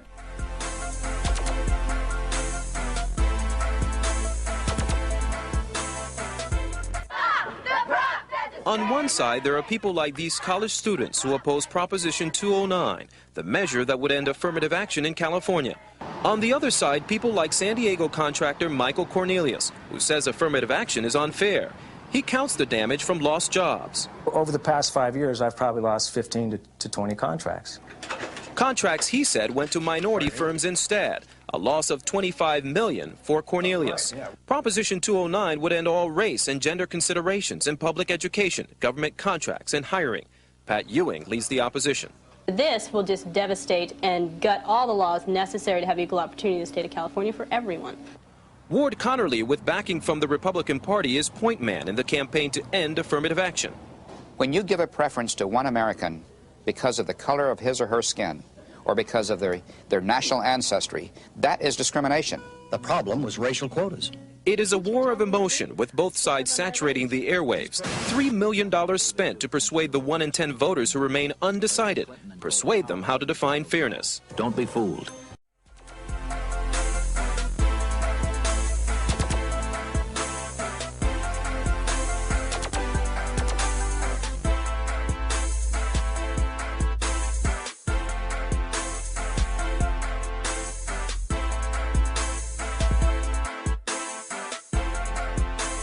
I am pleased that this arm of Congress has taken the time to address the urgent problem of the social impact of music violence, a subject that we have been engaged in for more than 5 years in a relentless struggle to persuade the giant music industry to stop the production and worldwide distribution of violent, pornographic, misogynistic, gangster rap music. We want the industry to respect us like they do others. When Michael Jackson, the pop star, included some words in his album, They Don't Care About Us, that our Jewish friends considered anti-Semitic, they protested. Michael Jackson said 2 words, offensive to the Jewish people, kike me and hike me. And the Jewish leaders went to Sony. And the president said, well, it must have slipped through. but they protested, and Michael Jackson was taken off MTV and VH1. I applaud them. I wish our African American community and all communities, whenever any music is offensive to anyone, we should not have it take place in this society. We should respect everyone. We want the industry to treat our complaints with the same promptness and respected concern. I applaud the Jewish leaders for their swift action and have challenged our black leaders to do the same. Based on that episode, one can only conclude that the corporate gangsters in the entertainment suites, the true cause and propagators of this filth, not the young gangsters in the streets who are exploited, are merely the victims of the converging malevolent forces.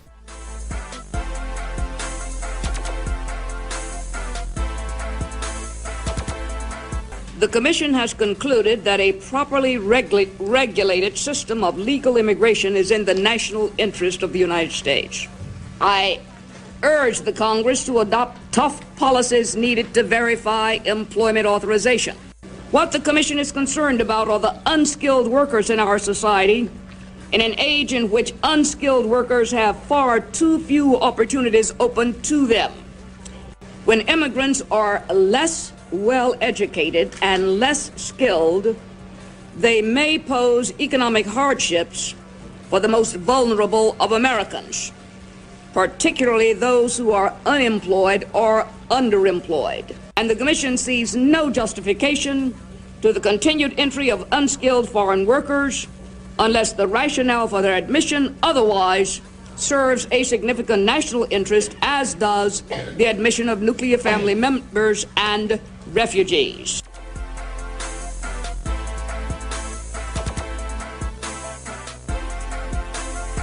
There's a lot of talk about what's happening here, and there are only two negatives that the press can bring up. And those two negatives are Farrakhan and the exclusion of women. And both of those are ridiculous to even consider, because I didn't come here for Minister Farrakhan. I came here because for years, what has been happening in America is that black men have not been standing together. If a year ago, if you had told me that black men were going to come together and be as many as they are here, or even half this many, I'd have told you you're dreaming. Never are black men going to ever come together and do anything positive like this. It was one of my dreams, but I didn't think it would happen. And now look at this.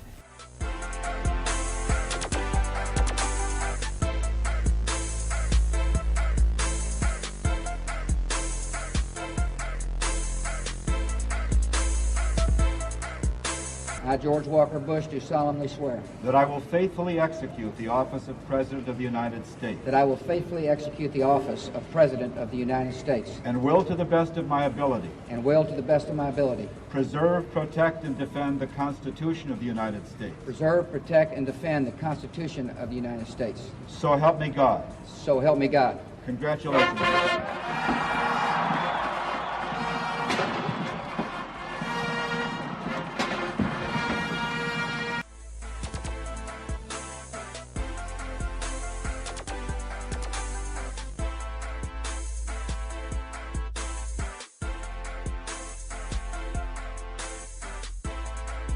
It was, and still is, a proud moment for America. The outgoing and incoming Secretary of State are both American blacks. My, how times have changed. Hello, I'm Armstrong Williams, and welcome to TV1's On Point. Today, we share the lives in their own words of General Colin Powell and Dr. Condoleezza Rice. This America is historic. Not only is the Secretary of State, to quote the President, the face of America to the world, but the Secretary of State is, by the Constitution, first in line to succeed the President after the Vice President. And think about this. The very first Secretary of State, Thomas Jefferson, wrote the words, "All men are created equal," though some would say of Jefferson that his practice did not match his preach. In Powell and Rice, however, we have two people who have dedicated their lives to public service and have reached the pinnacle of American success. But that path began in very different places. Powell, a child of New York City; Rice, a child of the Deep South in Birmingham, Alabama.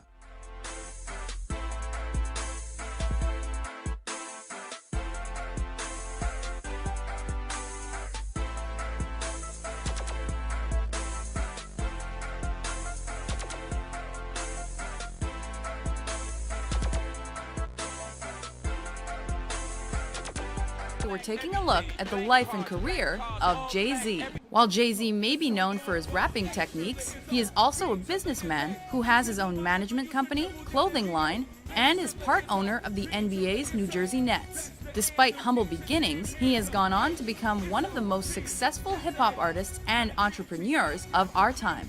This successful rapper and entrepreneur has had multiple stage names throughout his career. And today we're taking a look at the life and career of Sean Diddy Combs. With 2 clothing lines, a line of men's fragrances, a movie production company, and an upscale restaurant chain, it is without a doubt that Sean Diddy Combs has made a solid name for himself in both the worlds of music and business. This hip-hop mogul is the brother of a famous rapper, co-founder of one of the most recognizable record labels in the world, and owns a farm.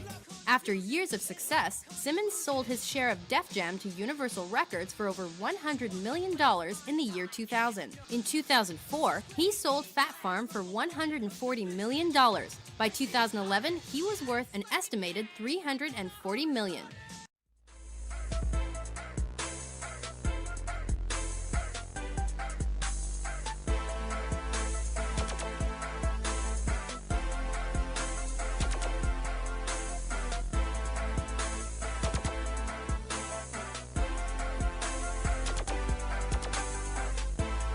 During the 80s, he was America's favorite dad on The Cosby Show.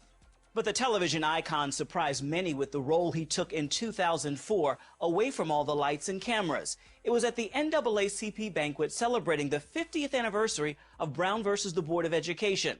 Bill Cosby delivered his now famous pound cake speech, or what's also been called the Gettysburg Address. People getting shot in the back of the head over a piece of pound cake. Brown versus the Board of Education is no longer the white person's problem. We've got to take the neighborhood back. In the speech, Cosby blasted people in poor black communities for failing to be good parents, for spending hundreds on designer shoes, but refusing to invest in their kids' education. The reception for many in the black community was harsh. Others, however, saw it as a wake-up call for families to begin taking responsibility. For the last 3 years, he has traveled the country, listening to and talking with the black community. I want you to go back to parenting. You young men, when you get married and you have children, you gotta parent. You gotta be parents. In this new book, Come On People, on the path from victims to victors, he tackles controversial and complicated issues, such as the plight of the black family, black-on-black violence, high school dropout rates, the need for parental responsibility, and more.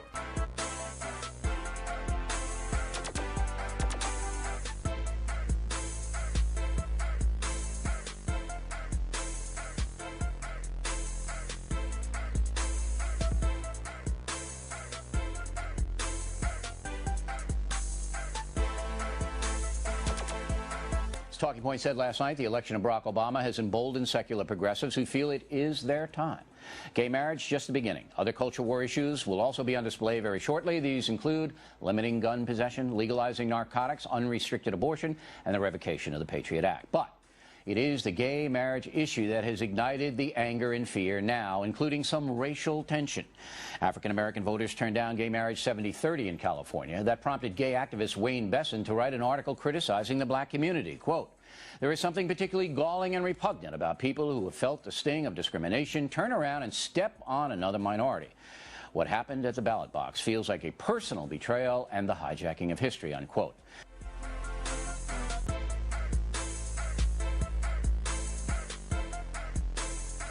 This is awesome.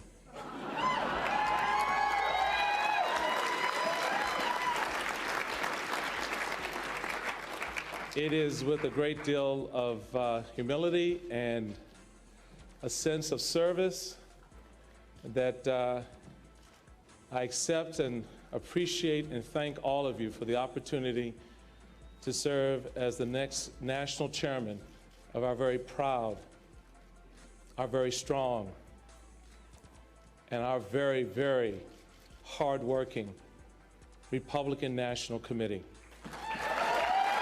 Thank you.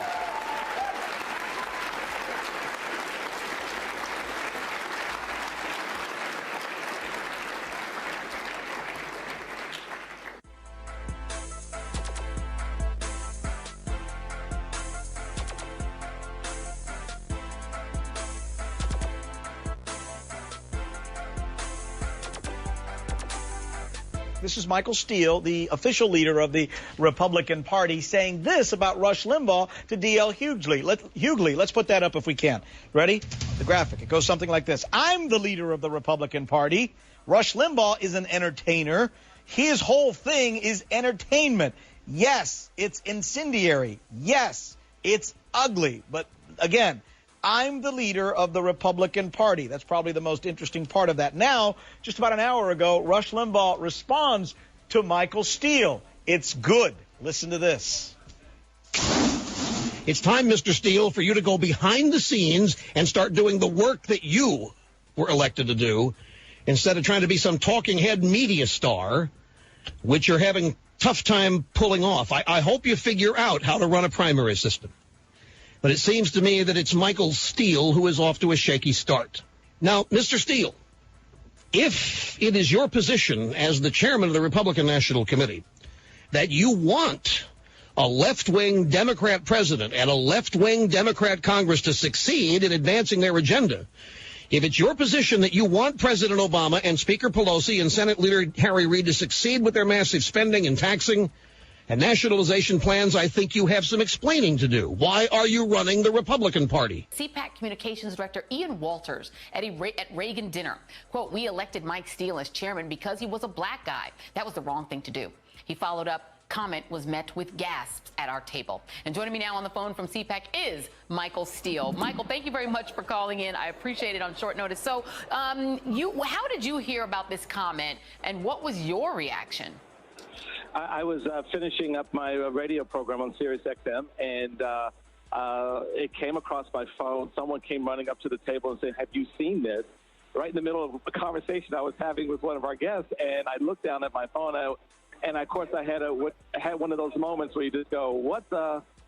So yeah, a little bit shocked, very disappointed, surprised that people still in the party feel this way and look at the contributions that anyone would make to the party through the prism of race.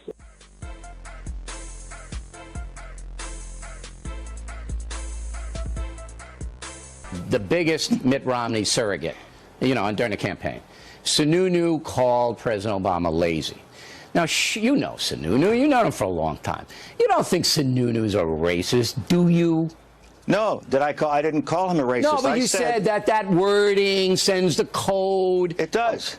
He just said, in his opinion, he was lazy on an issue. It wouldn't matter if he was white, purple, or green. He said he was lazy after the first debate, and he said it a couple of times. So what? Well, let me finish. I'll tell you so what. It so shocked the person who was interviewing him. They said, do you really want to use that word, knowing? But John said other things that were troubling.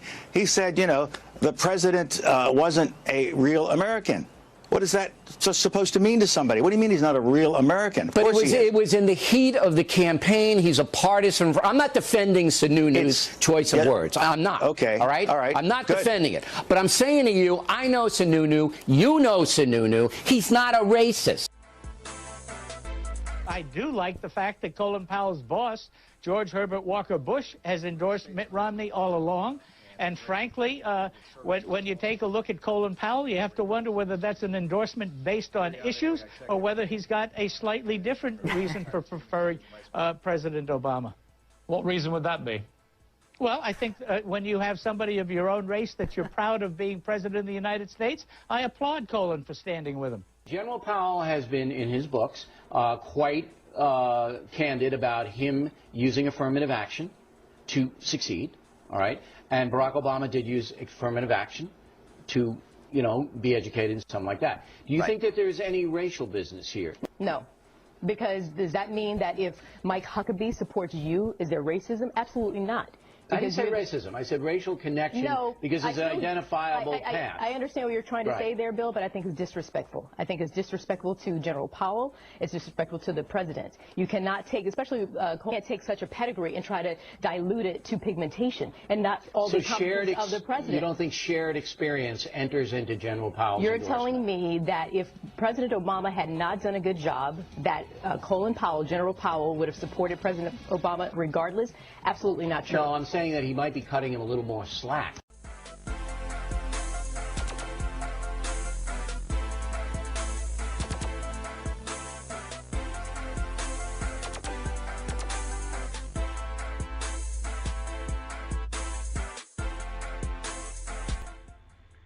Hey, how you doing tonight? The only disclaimer I'm going to make for this little presentation, conversation, is that, well, I'll put it like this. Like Chris Rock says, you got black folks and you got niggers. Now, you niggers know who you are, okay? Don't try to front. You know who you are. I'm only talking to the niggers. I'm not talking to the black folks.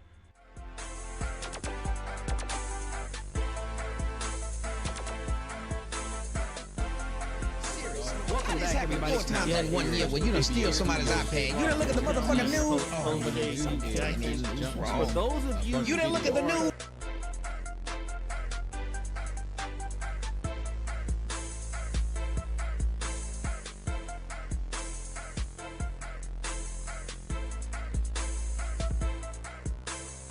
A lot of boys who got the thug energy, anger. Thug energy is normally anger and pain. That's all it is. I know, because I do therapy with them thugs. And once they see I ain't scared of them, then we can have a conversation. And fellas, I want to be clear now. When we go back to take over the community, because we're going to have to do it, gentlemen, you can't expect the cops to fix this, because they started it. But I want to be clear. And I know some of us love our children, but some of our children are so far gone that we're going to have to put some of them to sleep in order to take back the neighborhood. Some of y'all don't want to hear that because you don't live in reality. But I'm telling you, as a psychologist, I'm not going to be able to psychologize all of them on the corner. Some of them going to sleep for God. I'm saying that to say this. I've never taken a life, God forbid. I hope I never have to. But if we're going to take them streets back, we got to admit something. I'm talking as a psychologist. Some of our young men, we've let them go so far for so long, they're no good to no damn body. There's people walking these streets where we're going to have to put to sleep. In other words, you might have to create violence to end it. It will be a cataclysmic altercation between black men and some of our youth. Most of our youth, we can get them. But there's some of them, they ain't going without a fight. And they're going to have to be put to bed. It's a shame. It ain't their fault. You understand? But you have a population of unreachables. The white man wants us to think they all unreachables. 90% are reachable. 10%, we're going to have a civil war with them. And that's facts.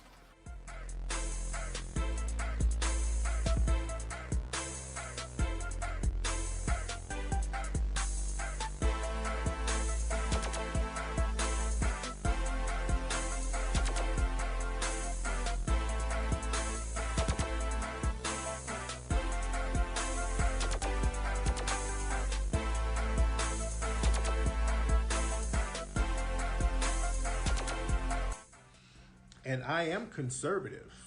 I'm not a Republican, but I'm very conservative, as most black people are. As most black people are.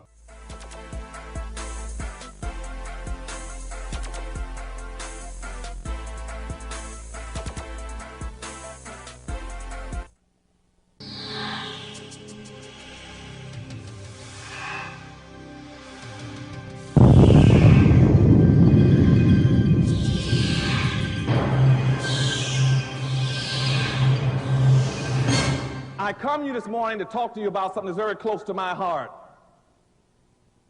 And I'm not here to be divisive. I'm not here to offend anyone. I'm here to speak to you as Geronimo talked to a general in the 1880s in the mountains not too far from here, when he met with him at a peace conference, a powwow, and said to him, he said, this morning, he said, I want to speak to you the truth. And I want the truth to be like arrows that go out from my heart and my soul to your mind and your body. And I want each and every one of you to understand what I'm talking about this morning. You can see I'm very profoundly disturbed. I just left Tuskegee, where black folk are suffering. And I'm very disturbed when I go across this country, and I cannot find the sensitivities and the concerns about black folk in America that I want to see.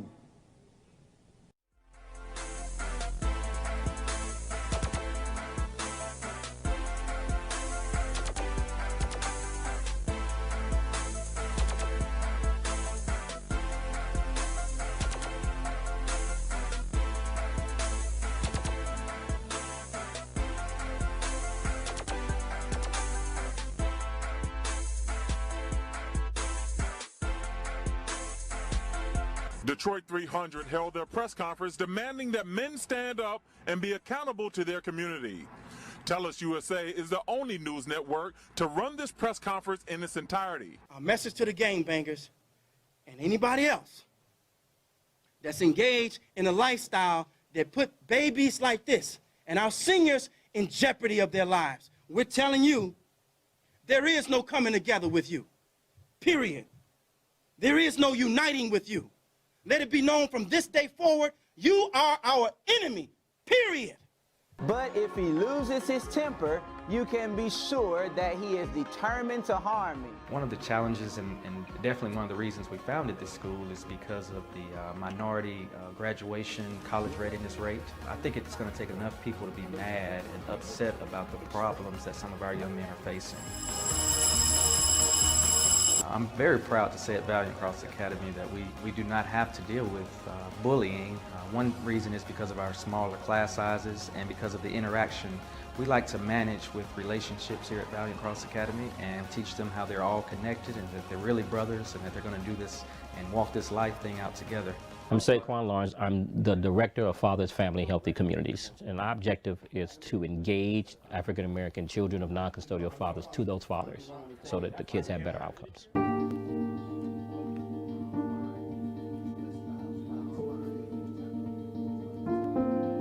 When the father's engaged, the kids are better off. They graduate from high school. Girls are less likely to get pregnant. To put it in a more positive way, they go on to be really productive members of their community. Trying to get in touch, I'm asking why, you know. For us, the issue really is about what tools do men need so that the fathers can be all that they can be, and then you could stop this cycle. Rows of minority and female business owners show signs of progress. Most of these small but mighty companies don't have a storefront at all. And it's so hard for small businesses to get a foothold. So this is one way that we thought we'd help the community. Think of it as economic infrastructure redevelopment. Shoppers like Lorraine Weatherly found out about the market on Facebook, but she's not just here to shop. Networking with other people, seeing what brought them out here, what caused them to start their businesses, and what inspired them. The hope that other women and minorities will feel confident jumping into the market on their own, especially this holiday shopping season. Here with the goddess Ayana, and I just want to ask you a question. What is the benefits of us pulling our black dollars together? How does that help us? We create an empire when we put our dollars together. When we build into our community, we build our nation. And when we can do that, we'll be self-sufficient and we won't have to beg people that don't want to give us jobs. We don't have to beg them for jobs. I think it's important just to be able to recycle those dollars and get them back into our communities, because these are the individuals that hire our sons, our daughters, and our church members, for lack of a better word.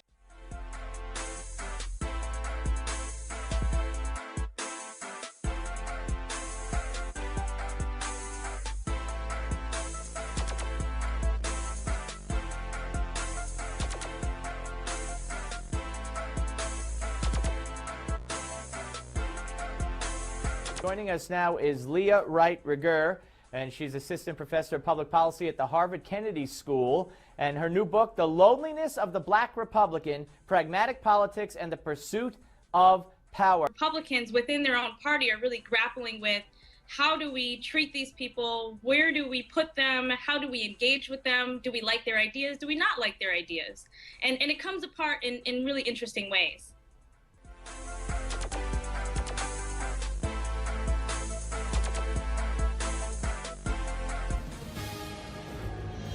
Welcome to this very special studio audience edition of Hannity. Now, tonight for the hour, I will be joined by a very distinguished group of African-American conservatives. Now, included among them are community leaders, political commentators, men of the cloth, women of the cloth, authors, educators, and yes, even a physician. And we're here this evening to tackle some very important and controversial issues surrounding the issue of race in our society.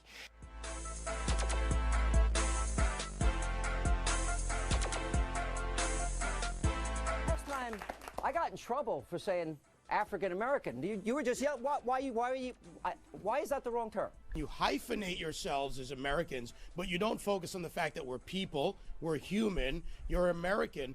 The left uses the hyphenation to separate you.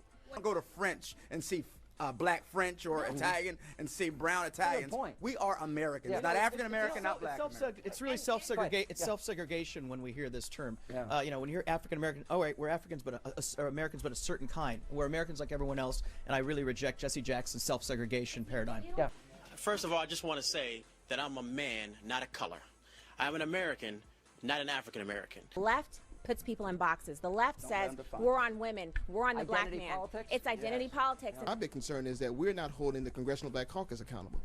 They have been skating by for years as it relates down to their so-called representation of the black community, and it's time for them to leave office. As a matter of fact, as far as I'm concerned, we need to demolish the CBC in and of itself. And they need to work on behalf of all their constituents, not so-called just the blacks. The notion that that whites have a monopoly on racism is ridiculous. You listen to some of the things that some of the most prominent black leaders in this country have made, from comments that they've made, Al Sharpton, Jesse Jackson, leaders, White Interloper, Jaime Town, Nation of Islam leader, comments about Jews and so forth. Obviously, no one race of people has a monopoly on racism. I actually went to college in New Hampshire, which was predominantly a white college, and I recall one instance where I was in a classroom. It was myself and another African-American female was in the classroom, and they, for some reason, were talking about affirmative action, and the other young lady wanted to say that she was in the college because of affirmative action, and I actually took a lot of offense to that. It should have bothered her, and I don't know why a lot of people carry that and are looking for their 40 acres and a mule still, when that's, you know, get over it. We got our 40 acres and a mule because look at where we are today, that we are able to be who we want to be and do what we want to do. Go ahead. I was going to say, you know, this lie that blacks cannot be racist is a lie. You look at in law schools, I'm an attorney. When I was in law school and I protested against the Black Law Students Association because they did not want to let non-blacks in, and I said you were racist, they said, oh no, we can't be racist because we don't have the power. So this is just, you know, a fraud. That's like Chris Matthews' definition. Exactly.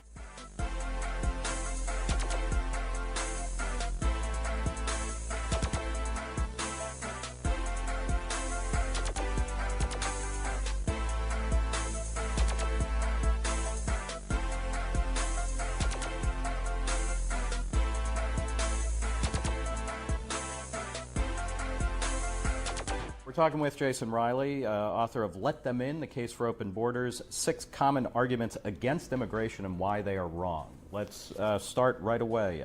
Economics, fears about economic disaster. There aren't a fixed number of jobs in the U.S. Our labor markets are very flexible. Immigrants help keep them that way.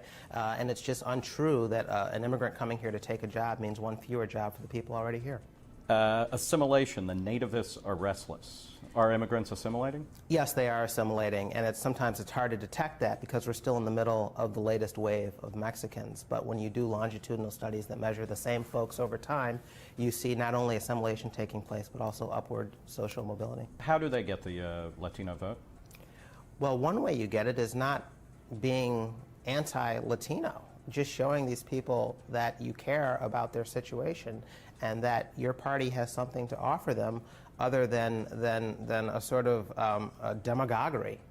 I think you make them feel welcome. That's what Reagan did. That's what Bush tried to do. And I think that's who the Republican Party should be looking for leadership on this issue.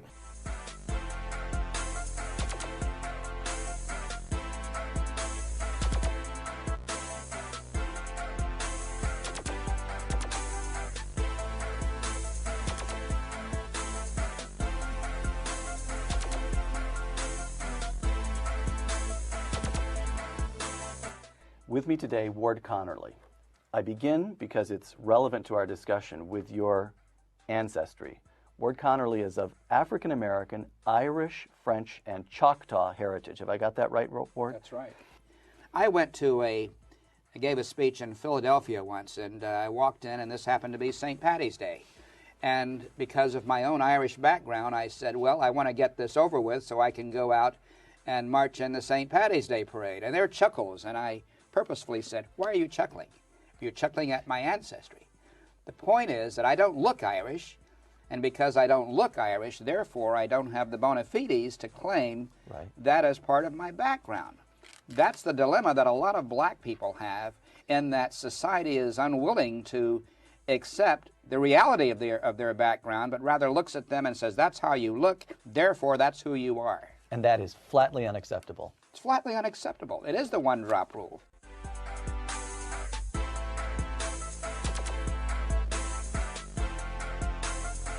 I am Glenn Laurie, and I'm with Dr. Carol Swain. I will introduce her in a moment, but I want you to know that I am a professor of economics and of international public affairs at Brown University. This is the Glenn Show. Yes, Black Caucus, I'm saying that you have gone against Israel when you decide to protest the Prime Minister, Benjamin Netanyahu, coming and speaking on the behalf of the nation of Israel. That is a slap in the face to the people of Israel, and not only that, it's a slap in the face to God. We must honor, we must serve, we must protect and the nation of Israel and the Jewish people.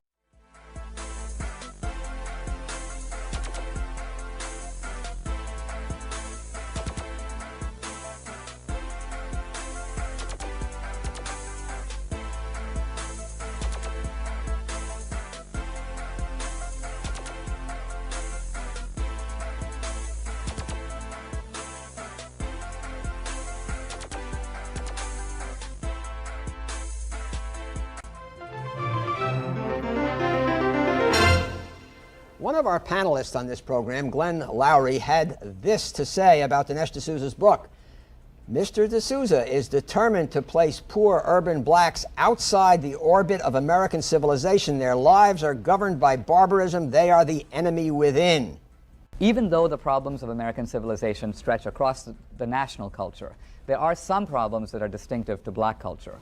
A good example for this is the extremely high, virtually parasitic reliance of African Americans on the government. Parasitic black dependence on government transfers is parasitic. Okay, let's suppose Dinesh doesn't know what he's saying. Let's say he has a tin ear. The point here is this. Well, Glenn, if I may just make the point, Dinesh makes the following argument in his book. He says there were certain personality types under slavery: the Sambo, the dependable mammy, the sullen field hand, the inscrutable trickster. We can still find some of those types today, he says. Some of those types are still to be observed today. Which one wants to know? The book did make me angry, and one of the reasons it makes me angry is that it is insensitive.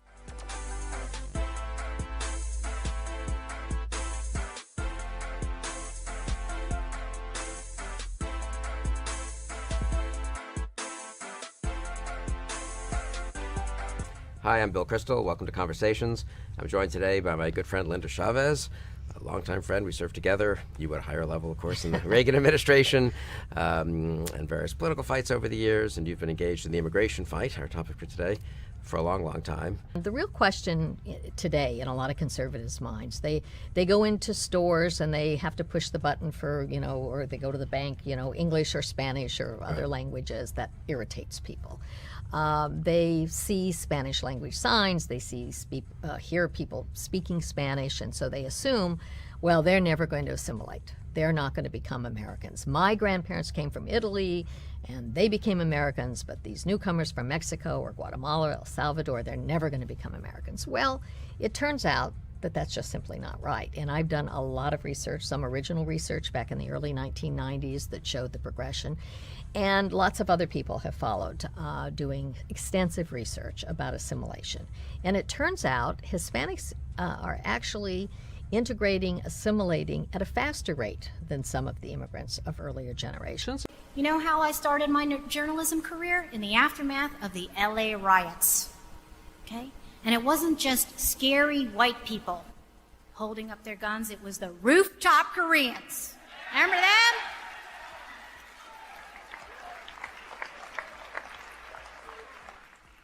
This is what unites people of many different shades, and yeah, I'm a shade. As was pointed out to me by that BBC dude walking around. Hey, BBC dude! Yes, thank you for letting me know that I'm not white. I'm not white. Like I said at CPAC, I'm just right, not white.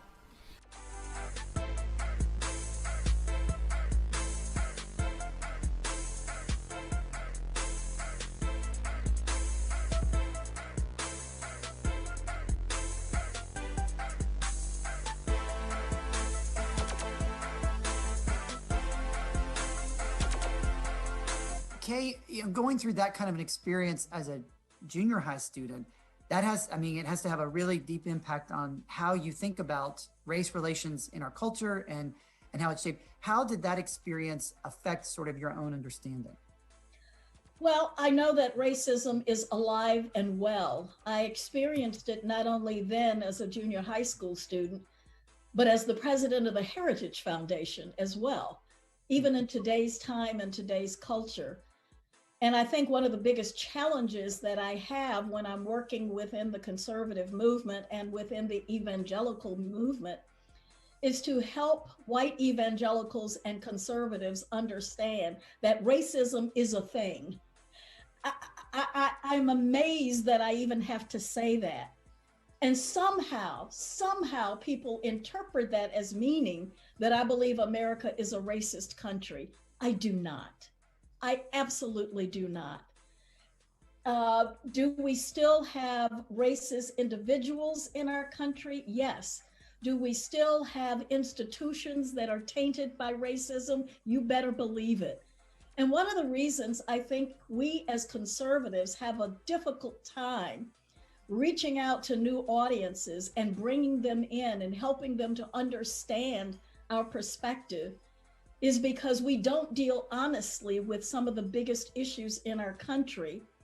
And we have an orthodoxy that we have. And if you veer from that orthodoxy at all, the wrath of the right comes down on you. Some of your students and faculty may be aware of the flare-up that I had when I dared say after the George Floyd murders that racism is a thing and it's real. It was amazing to me that by saying that and saying we want to have honest conversations, that I came under attack in conservative media from not everyone, but some. And so that to me is one of the most disheartening parts of my job.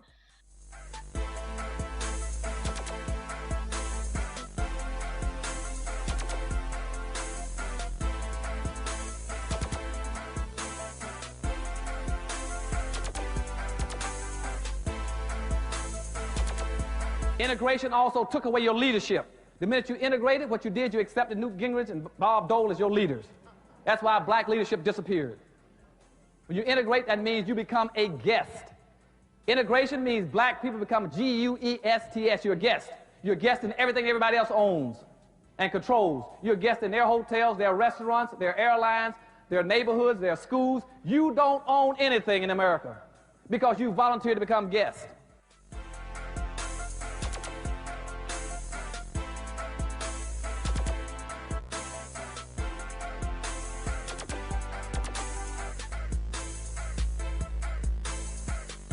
After the civil rights victories in the sort of late 60s, where black people began to create this identity that we called blackness, and it was angry, and it was resentful, and it was separatist. And there was the illusion in it somehow that we would get farther as a separate, unified people than we would by joining America and becoming regular citizens. It's not going to hold out this illusion of group unity as a means forward. It isn't. It's not a means forward. It doesn't do math. It doesn't make money. It doesn't invent things. It doesn't, individuals do those things. Integration is a weaker form of segregation. Now you're weaker than you ever were. Remember I told you about the strong will win, the weak will suffer, the majority will win? Integration means that you have now been scattered into pieces. You have no power. Power doesn't come from individuals. It comes from the group. You all should never do anything as individuals. Do it as a group.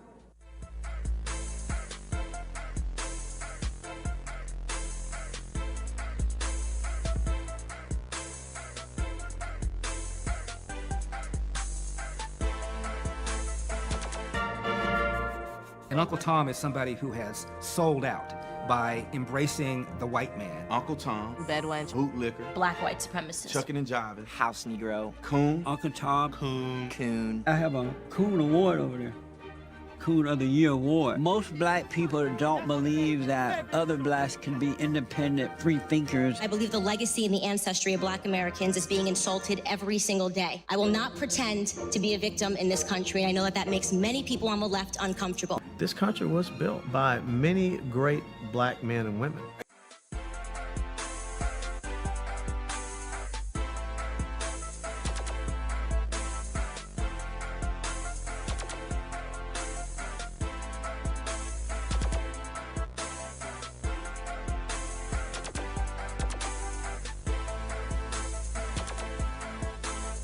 Those other writers that you mentioned, they basically all write whatever you think of their writing. I mean, I think some are much better writers than others, but they make their racial identity central to so much of their writings.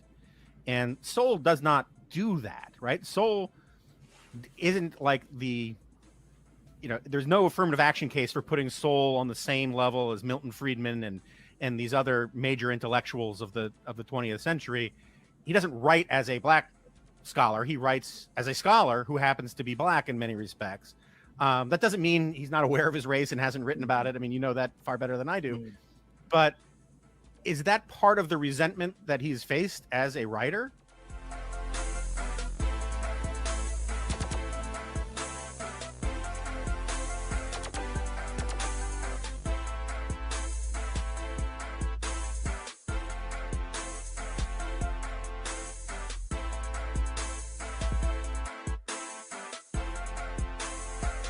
In 1987, Glenn Loury, a black economist and Harvard professor, was at the height of his career. Embraced by the political right for his conservative views, he was chosen to be Deputy Secretary of Education by the Reagan administration. But to the surprise of his colleagues, he withdrew his name for consideration, citing personal reasons. Months later, he was arrested for marijuana and cocaine possession. After quietly undergoing drug rehabilitation and coming to religion, he managed to salvage both his marriage and his career. Returning to his first love, Loury is currently professor of economics at Boston University. He continues to spark debate with his opinions on issues. His current work is One by One from the Inside Out, and I am very pleased to have him here. Welcome. Well, thank you. What it meant and what happened and how you made the turns that you have made in your life.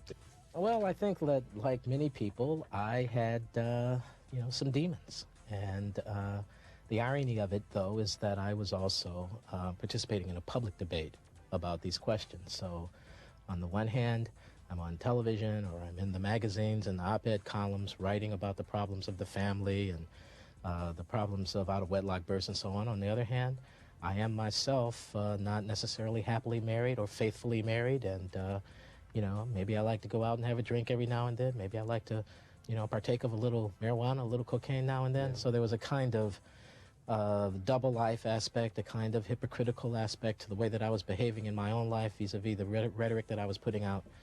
And that came to a head when the problems and maybe, somewhat less desirable aspects of my own personal life became public.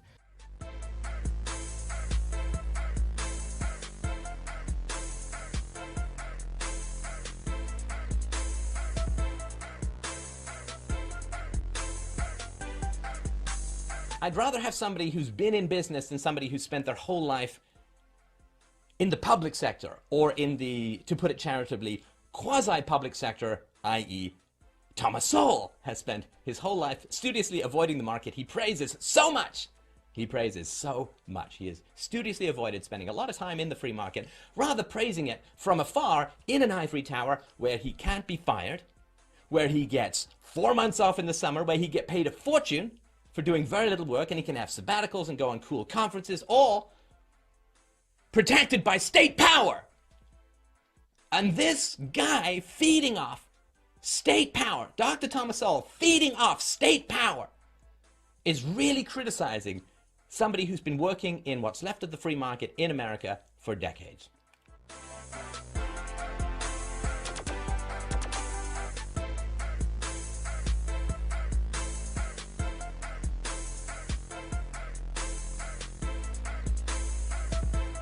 For nearly 20 years after the war, except in a few instances, the value of the industrial training given by the plantations was overlooked.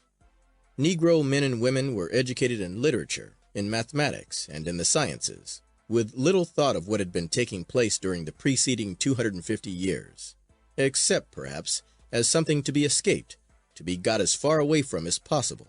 We want more than the mere performance of mental gymnastics. Our knowledge must be harnessed to the things of real life. I would encourage the Negro to secure all the mental strength, all the mental culture, whether gleaned from science, mathematics, history, language, or literature, that his circumstances will allow. But I believe most earnestly that for years to come, the education of the people of my race should be so directed that the greatest proportion of the mental strength of the masses will be brought to bear upon the everyday practical things of life.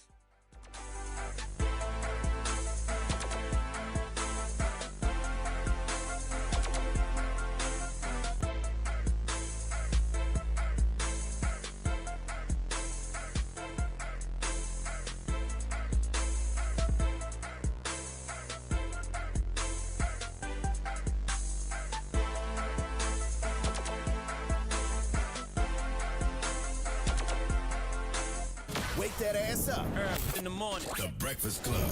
We got a special guest in the building. Yes, indeed. Dr. Claude Anderson. Welcome, sir. Well, thank you all for inviting me. I'm glad to be here. Looks like I'm in good company. Yes, you are. Good morning. You know, you've been a very requested guest.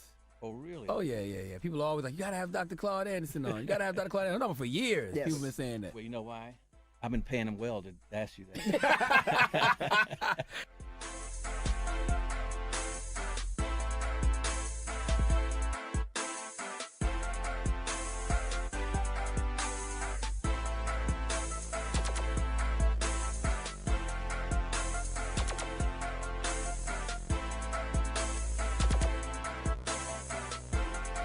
Have either one of these candidates reached out to you? Any one of their campaigns? Hell yeah. Jared Kushner.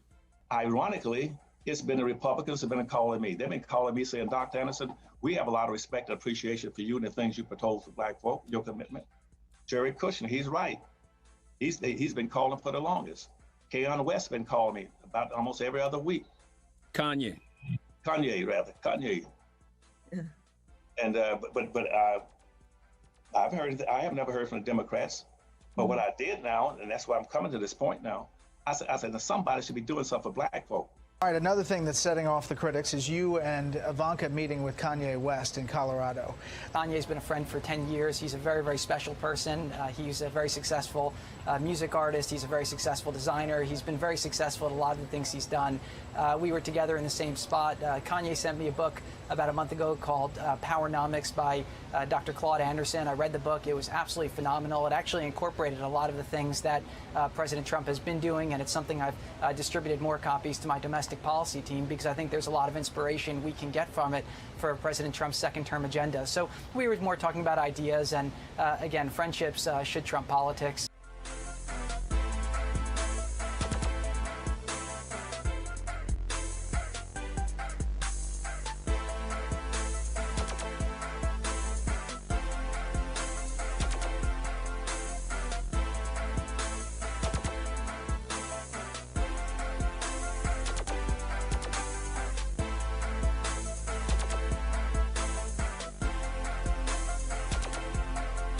Rapper Ice Cube speaking out during an interview on CNN, reacting to harsh criticism about his decision to work with President Trump. The backlash starting when Trump advisor Katrina Pearson posted a tweet expressing her appreciation for Ice Cube's willingness to help the administration develop what is being called the Platinum Plan for Black communities. Critics questioning the rap star's motives, noting that in 2018 he released a track with lyrics calling for the arrest of Donald Trump. Ice Cube says he is not endorsing Trump and is open to working with Joe Biden's campaign.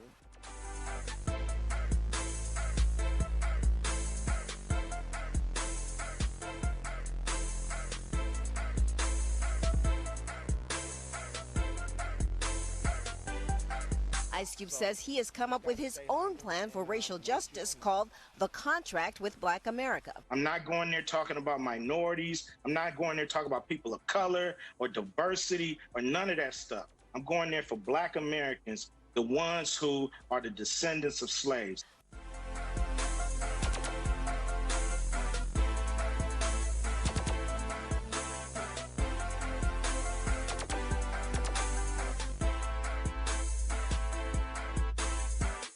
Y'all can do better than that. Y'all can do a lot better than that. There we go. That's about right. That's right. Okay, this panel is going to deal with the issues on how we as conservatives failed engaging the black community and galvanizing that community, and it cost us an election. For me personally, conservatism is my beliefs. It's where I stand. It's my moral code. It's everything that I stand on and what I believe. We have to be able to engage with African Americans a little bit better in terms of how we speak to that demographic and some of the things that are said, whether it be through influencers, whether it be through direct party messaging, because we're leaving a lot of people by the wayside who have conservative values, but they don't feel comfortable voting Republican because of how they're talked to. If 5 years ago, this movement would have looked at black men and said they are capitalists, if they had looked at black men and said that they want to be the heads of their households, they want to be fathers to their children, they want to be coaches to their little league teams, if they had looked at black men as something more than a conservative stereotype and talking point, we would not be here talking about the failure of the last 4 years when it comes to black America. There's not just one type of black conservative, and I feel like that's where we failed over the last 4 years. We propped up one type of black conservative, and just because white people like them, it was like, oh yeah, we love her, oh gosh, she has her own thinking, you know, oh yeah, woo! But that wasn't necessarily who the black people really identify with. I want to say thank you, a huge thank you to all of the panelists. Thank y'all. Give it up. Stand up. Y'all know this was the most lit panel. We appreciate y'all.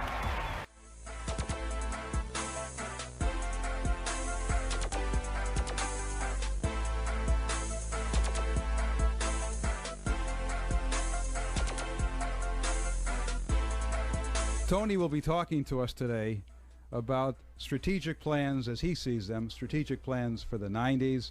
It is a great pleasure to introduce the man who needs no introduction, Tony Brown.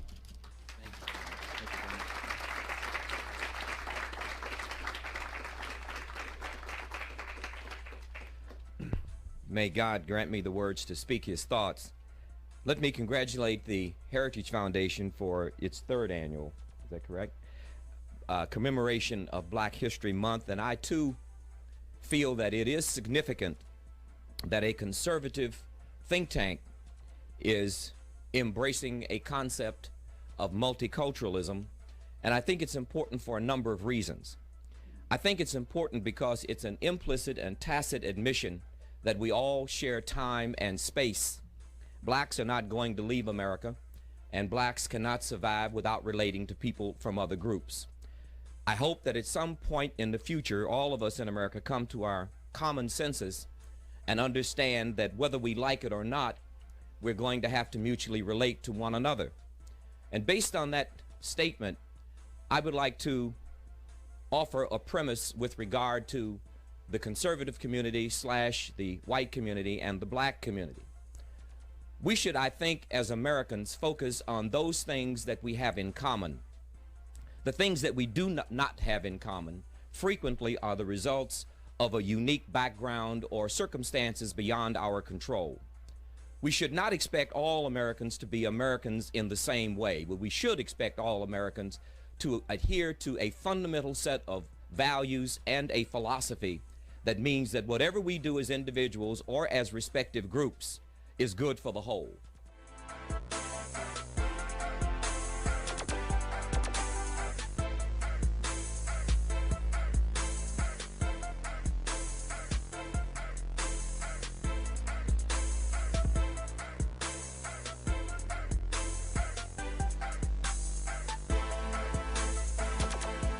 as you're making these arguments now, Larry, and this is the point I don't know that you ever understand, or not you, but black conservatives also do not understand. When you sit on a national television show and your entire diatribe, the entire talk show, you pontificate ad nauseum about the black crisis, about the black struggle. I ain't heard you say nothing yet challenging about white people, and that's what most folks get from you every day on the radio. That's my Larry. second chapter, Tavis. We haven't gotten to it. My, Okay, my second chapter has to do with white condescension. Right. And the point behind my whole book, Tavis, the first 2 chapters is not that the majority of blacks are racist, they're not, nor that the majority of whites are racist, Okay. they're not. All right. But to the extent that there is racism in the country, there's a great deal of racism coming out of the black community. When Jesse Jackson refers to Jews as Jaime and New York as Jaime Town, when Spike Lee says he doesn't like interracial couples and when he sees one he gives them visual daggers, when Al Sharpton refers to Jews as diamond merchants, we got a problem here.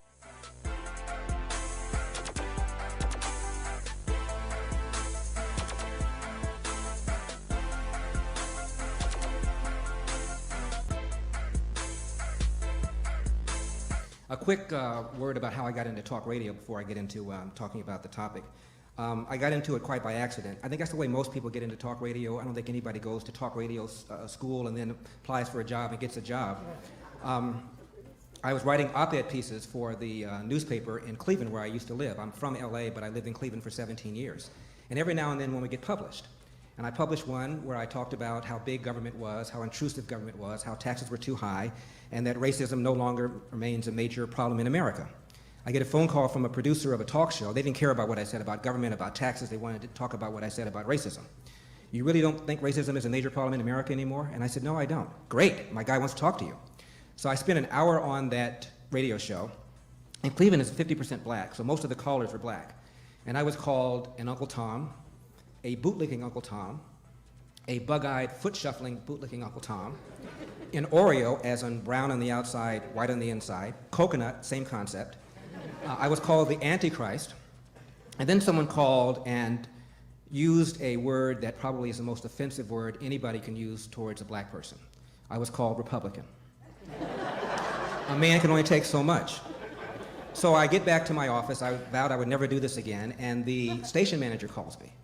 I heard you today. You did? Oh, and you were amazing. I was. You were funny. You said things that were clever. You have controversial positions. You defended them without losing your temper. Have you ever thought about doing talk radio? And I said, no. He said, I have a guy who's going on vacation next week. I was going to get a pro to sit in for him, but I'd like you to do it. Will you consider it? And I said, no.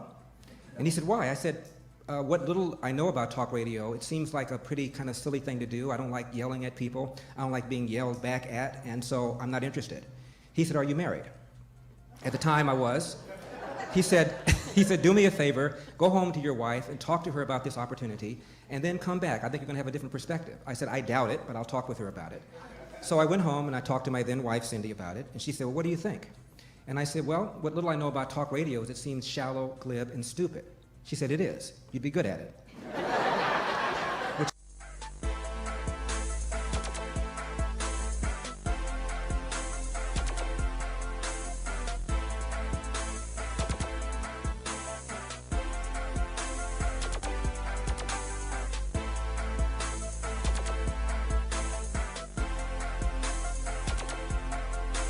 Hey everybody, what's up fam? This is Treat from treeoflogic.com. You see this t-shirt I'm wearing right now? How does it make you feel? Amused, angry, proud, or ashamed? I wore this t-shirt for 2 reasons. 1, to troll the left and send them into a triggering frenzy. And 2, to show white people that they are the ones being targeted, not blacks. I think what you did was very damaging about saying that, yes, we have white privilege. I want more white privilege. I, as a black woman, have more privilege than you. And for you to confirm the illogical rhetoric that is spewed by the left was just damaging. You don't see it that way? You will see that the people on the left who love to call everybody else a racist are more racist than the KKK, the Aryan Nation, and the Nazis put together.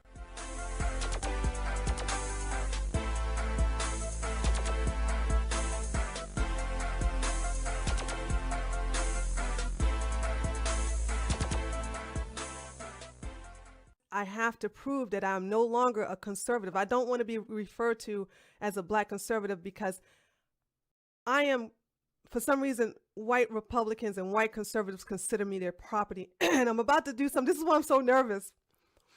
I'm about to give black people on the left and the center the ammunition to fight these racist ass people and their dog slaves when they keep coming after you, talking about some get off the Democratic plantation. Please share this video when it's finished. Give me some time. It's going to do the presentation, and then I'm going to let it process. And when it uploads, share it with the black community. Share it with pro-blacks. They can use it. They can still call me a coon. I'm still going to be their coon. And I am a coon, okay? Fine. I'll be the coon. I'll be the coon, the bed witch, the mammy, all these things. I am these things, but I'm not a liar. And when I look at the blacks on the left, I look at you in envy because you get to be black.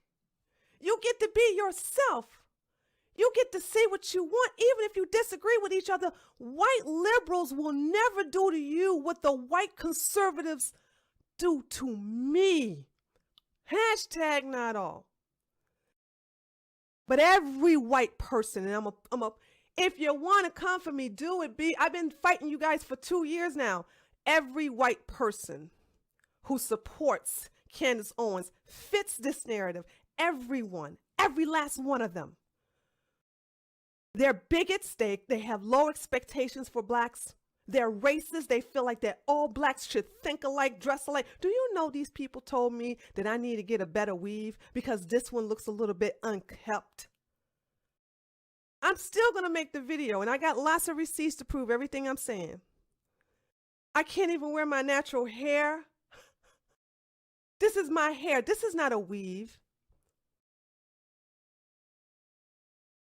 I'm told that I sound like I'm from the jungle. I'm constantly called all kinds of names, and we'll get into that in a minute.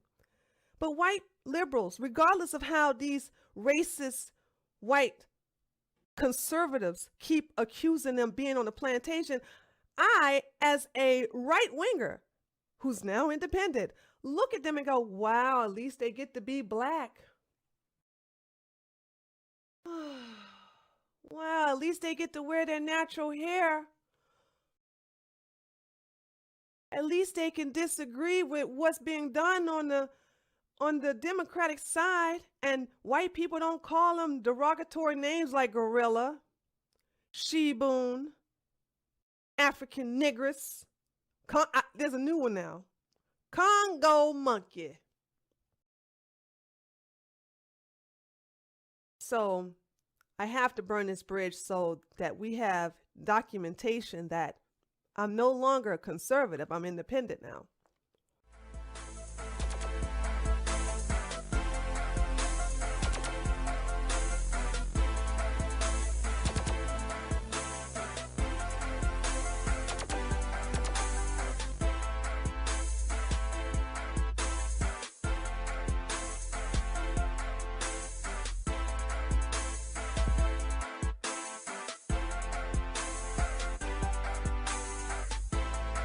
How y'all doing?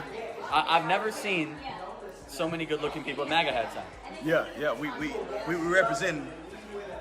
Yeah. We're changing the identity of the MAGA hat. See, people want to say racism and all this other stuff. They'll freak out. But if you sit down and talk to somebody with a MAGA hat, the great Candace Owens. Guys.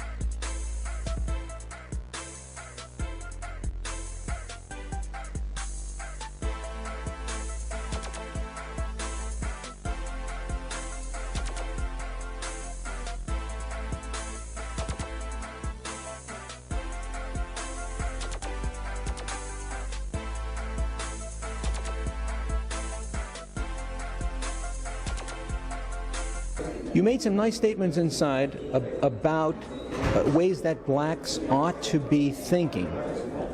How are they getting to hear your message? Actually, at this kind of time, it's really not my personal message or the message that I get. I guess there are more important or more, I would say, vocal black conservatives that they get to hear from, and those are like when Allen West said, "We've all experienced being called an Uncle Tom or an Oreo." And the last 3 years, I've been in this movement about 5, and when I started with the talking points, following along. About the last 3 years, I've stopped. If you see me, I've completely changed the way I talk about these issues. I haven't been called an Oreo. I haven't been called an Uncle Tom. I haven't, and if they do, they try it once, and then it'll be the last time they do it. And I think that what scares me most is that I can really get into these communities, and when I bring them over, when I bring them to the Republican side, when I bring them to conservatism or libertarianism, that they won't be accepted, that it's not safe for them, because they are expected to change everything about themselves. The way we dress is unacceptable. The music we listen to is unacceptable. The movies we like are unacceptable. So if you want to be a part of this movement, then you have to change everything about who you are. And to me, that is not a safe place to bring people, because you can give them liberty and you can give them freedom without taking away their culture. And I think too many on the right would rather take away their culture as a price for liberty, and I do not agree with that or appreciate it. How strong is the alternative black conservative movement that you're inviting people to join you in? We are growing in leaps and bounds. I have, since I've started doing it differently, I'm having a lot of younger blacks come up and say, "I can't believe you said that. I didn't know you could say that. I didn't know you could say I'm black and I'm proud and still be accepted in this movement." I say it in front of a group of white conservatives or libertarians and get a standing ovation. They are starting to see that it is not only possible, but that it is completely necessary that we make sure we know who we're marketing to. We don't need the choir to sing for us. We're time now that we have to go outside and get other people, and that means we have to change our tactics.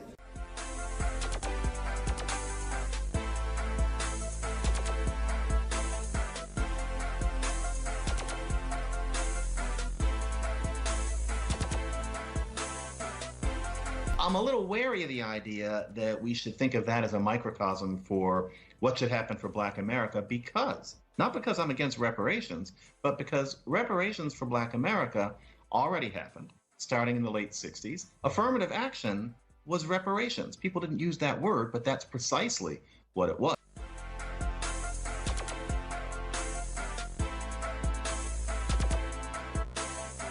We need to focus on wealth creation and wealth generation. And to do that, we must bring the descendants of slaves into equality with this nation. And that's what I proposed in this $14 trillion proposal, to provide reparations.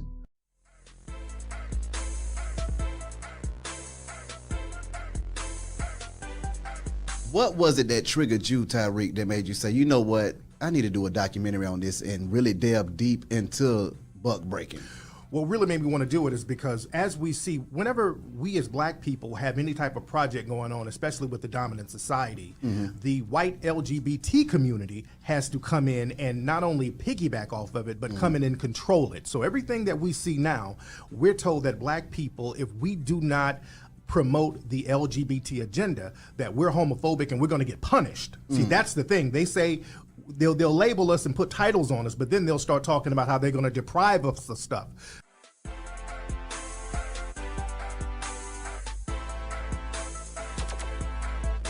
California, we had two opportunities to vote for or against same-sex marriage.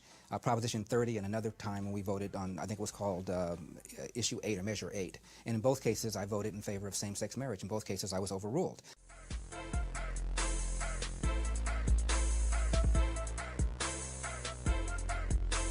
If you are the type of person that believes that there's white privilege in this country, and you believe that there's an epidemic, that somehow Black people don't have opportunities because of white people, you got to be a fool.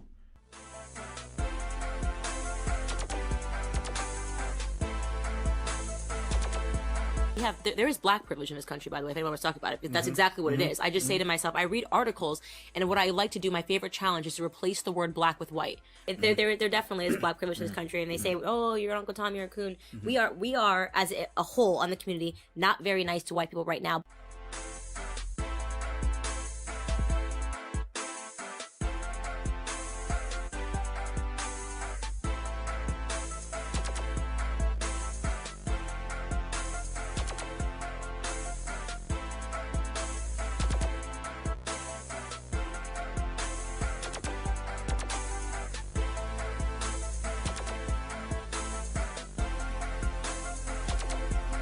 Black patriarch